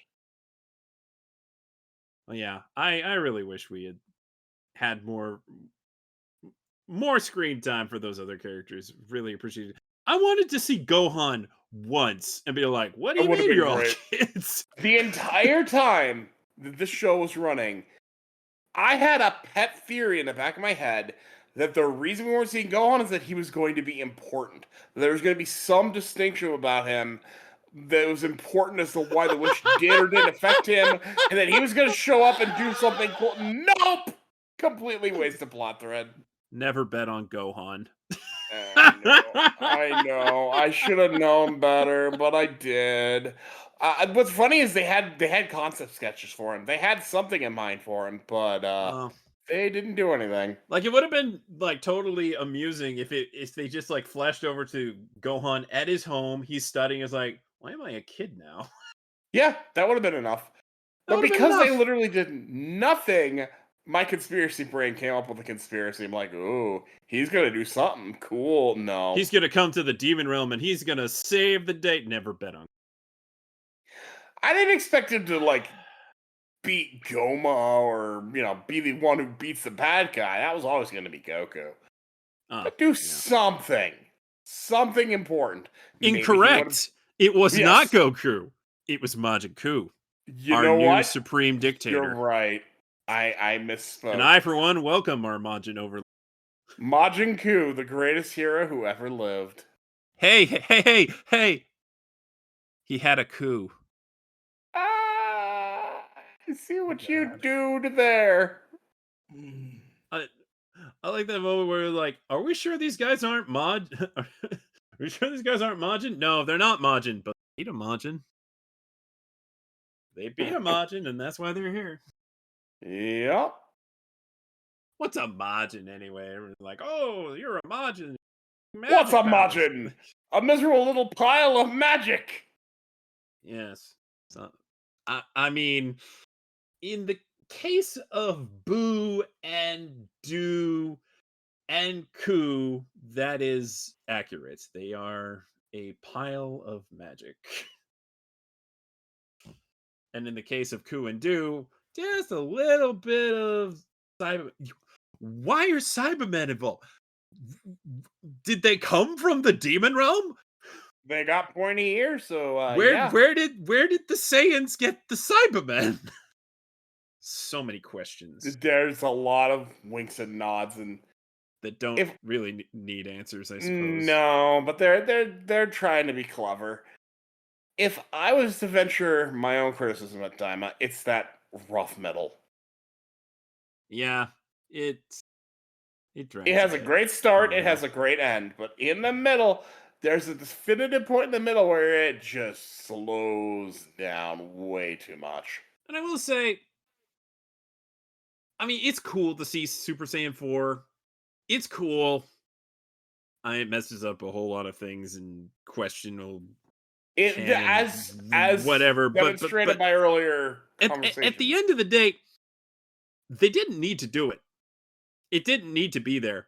They could have defeated the Tertianoculus differently. It was 100% there as fan service. Yeah, it was, and I won't knock it completely for doing that, but it's just kind of like, okay, fine, whatever. Got them big monkey hands. I like that they did it, but I wish they'd explained a little bit more, but I think it does work, but I don't feel like there's a compelling reason to do it. Well, they wanted to have fun with it and adapt the idea into the modern Dragon Ball setup, if you will. Yeah. I really feel like they wrote themselves into a like, oh, he's too powerful. What are we gonna do? Yeah. Well, you're gonna have Majin too punch him on the back of the head 3 times. He hits him with a book. He hits Yes. he hits him with the ancient texts. He booked him. He booked him. He booked him. Yeah. Ah, boy. We have some talkbacks. I should go ahead and read those. No, there's no talkbacks allowed. So But there are. The Nuke Fist writes simply, still better than Super. Yep. Yozaki Zune Exol VT writes, I liked it, but it was too short, sadly. Yeah, maybe could have used a couple more episodes. But I think it was a good length overall. Yeah, I'd say like 2 to 3 more. Yeah. I mean, Probably it's weird would've that made it was it only work. 20 episodes. I know it's because they didn't really plan on airing it on TV, but yeah, it's weird that it's not like 24 episodes. Hunter X Hakusho Fan 64, great name by the way. It was great. And referencing the image that social media posted for like all the characters are like waving and smiling except for one. Everyone is smiling except Vegeta. Matthew Lucas wrote in, I should actually look at our post in reference to this just to make sure I understand the context. Where is it? All right. The series finale of Dragon Ball Daima aired. That was actually Super Mario Brothers 2 music. It was. How did the finale story of the incredible? How did the final story of the incredible Akira Toriyama make you feel? Did you enjoy Super Saiyan 4 being? Is it canon? And they say to that, how did it make you feel? It's more so the fact that this was the last thing Toriyama did. It was all right, but to think it's been almost a year since this came out, Paul has some thoughts on it. Yeah, well, we're not going to talk about that because Sketch won't go to sleep. That's right. Link Mountaineer wrote in, definitely a fun addition to Dragon Ball. Awesome to see Super Saiyan 4 again as well. Ramiro Lechoy Recon. Sorry if I mispronounced the middle part of that wrong, or any part of it, actually. I thought it was pretty interesting, per se. Mix with action and some dramatic moments, and sometimes a bit of comedy when the action slows down. I don't know. In many anime, they have action that tend to have a bit of laughs, but it gave me a chuckle or two. Enough. And GW Otaku writes in, Daima plus Super together, say it clear. Dragon Ball is a silly action show, as Toriyama himself was silly. If they keep going, they won't break what works. I don't care about Super Saiyan 4 on the way. Congrats to those who do. Canon is not that, in brackets, important. A real Dragon Ball fan, I see. Yes, indeed. Yeah, it's a fun little romp, but you won't miss it because it's going to be rerunning in the back of the block. It's going to stick around, and I would not put it past them to throw it on as a on one of these holiday weekends coming up. Just because it's Dragon Ball, and people will watch it.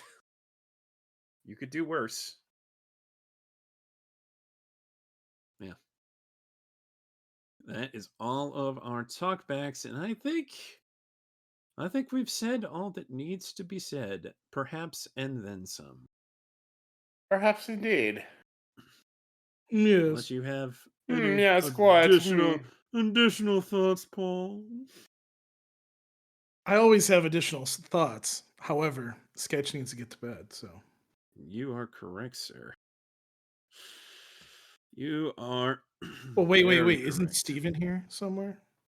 Oh yeah. He's just been quiet this whole I'm just quiet. time. He's a ninja. Yeah, I'm just doing stuff. What I know we're Yeah. talking about Daima, but Yeah. What'd you think of Daima? I'll keep it short and sweet. It was fun. Cool romp in the garden for seeing,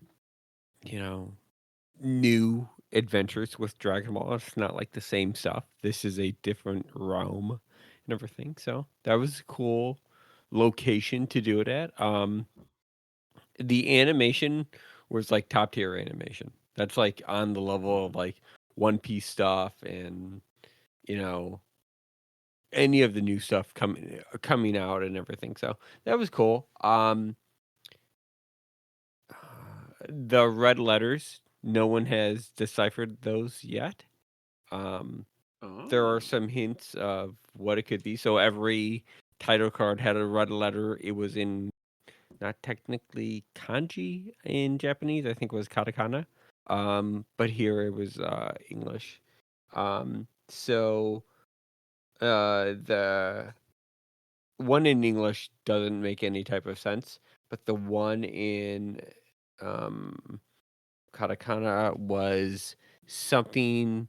Well, they can't get a reference to it, so because it keeps changing, or the sounds keep changing. So it's either rumored to be a tribute to Toriyama, or it's a fun little play with Vegito, where it's something in it. It's like, hey, thanks for watching. You might be seeing Vegito next, or something like that.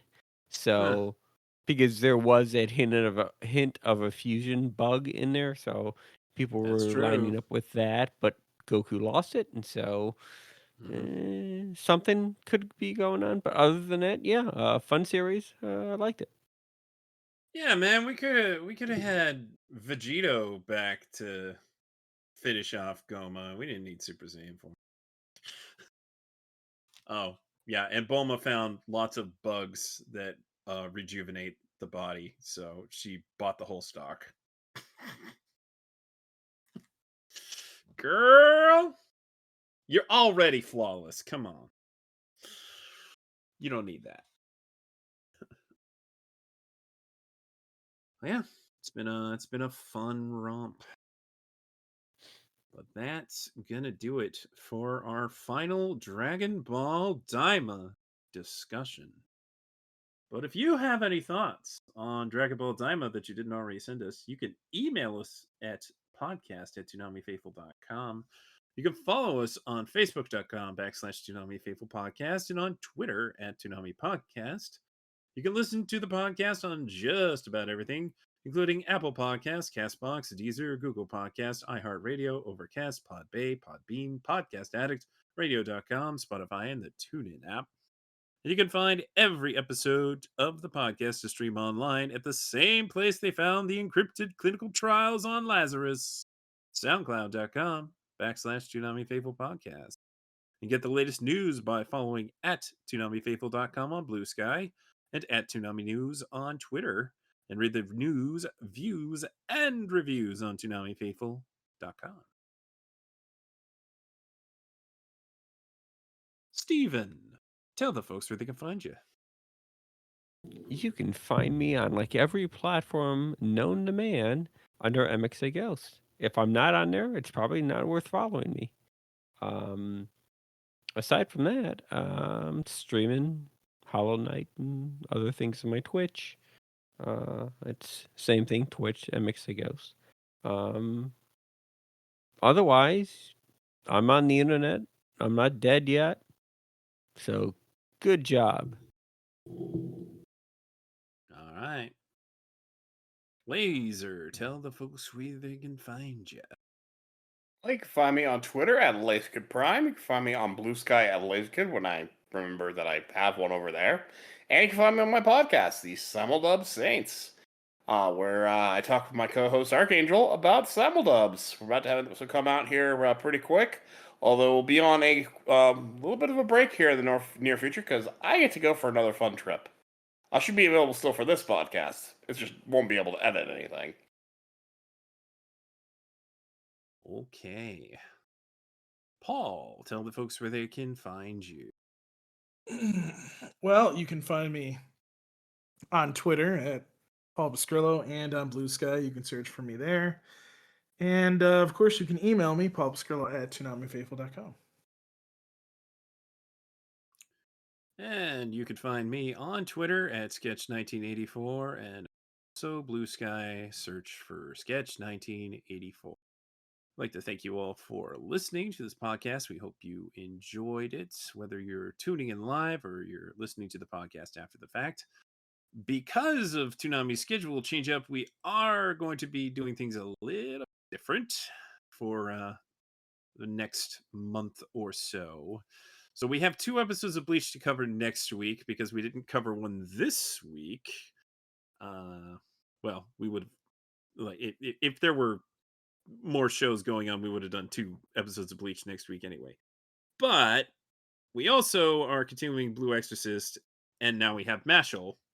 So for at least as long as Bleach continues, what we plan to do next week is 2 episodes of Bleach, and then we'll recap the 13th episode of Mashal, the first one of the new season. We're going to give Blue Exorcist a week off because we've talked about it 2 weeks in a row. And then the next week, we will talk about 1 episode of Bleach and 2 episodes of Blue Exorcist. And then the week after that will be 1 episode of Bleach and 2 episodes of Mashal. And that will probably get us to Thanksgiving, and we'll see what happens after that. Maybe they'll replace Bleach with something. Maybe Bleach will continue into the next part. We don't know. We'll let you know when we do. Yeah. In general, 3 episode recaps every week. It's gonna differ which ones get more than 1 episode. But yeah. That's how we're gonna do it. And we're hoping to have Archangel back to talk about Mashal for at Got least him lined up parts of episodes. Yeah, I tried to talk him into watching Bleach or Blue Exorcist. He's not really interested. That's okay. It's not a requirement. We'll be very happy to have him for talking about Mashal. Good times. Good times. Looking forward to it. Looking forward to more fun stuff on Toonami as we head into the holiday season. And then in December, depending on what happens, we might do some off-topic episodes. We might, oh my gosh, take a week off. We haven't really done that A week off? a while. Hey, remember when this podcast was every other week? Petridge Farm remembers. Petridge Farmer.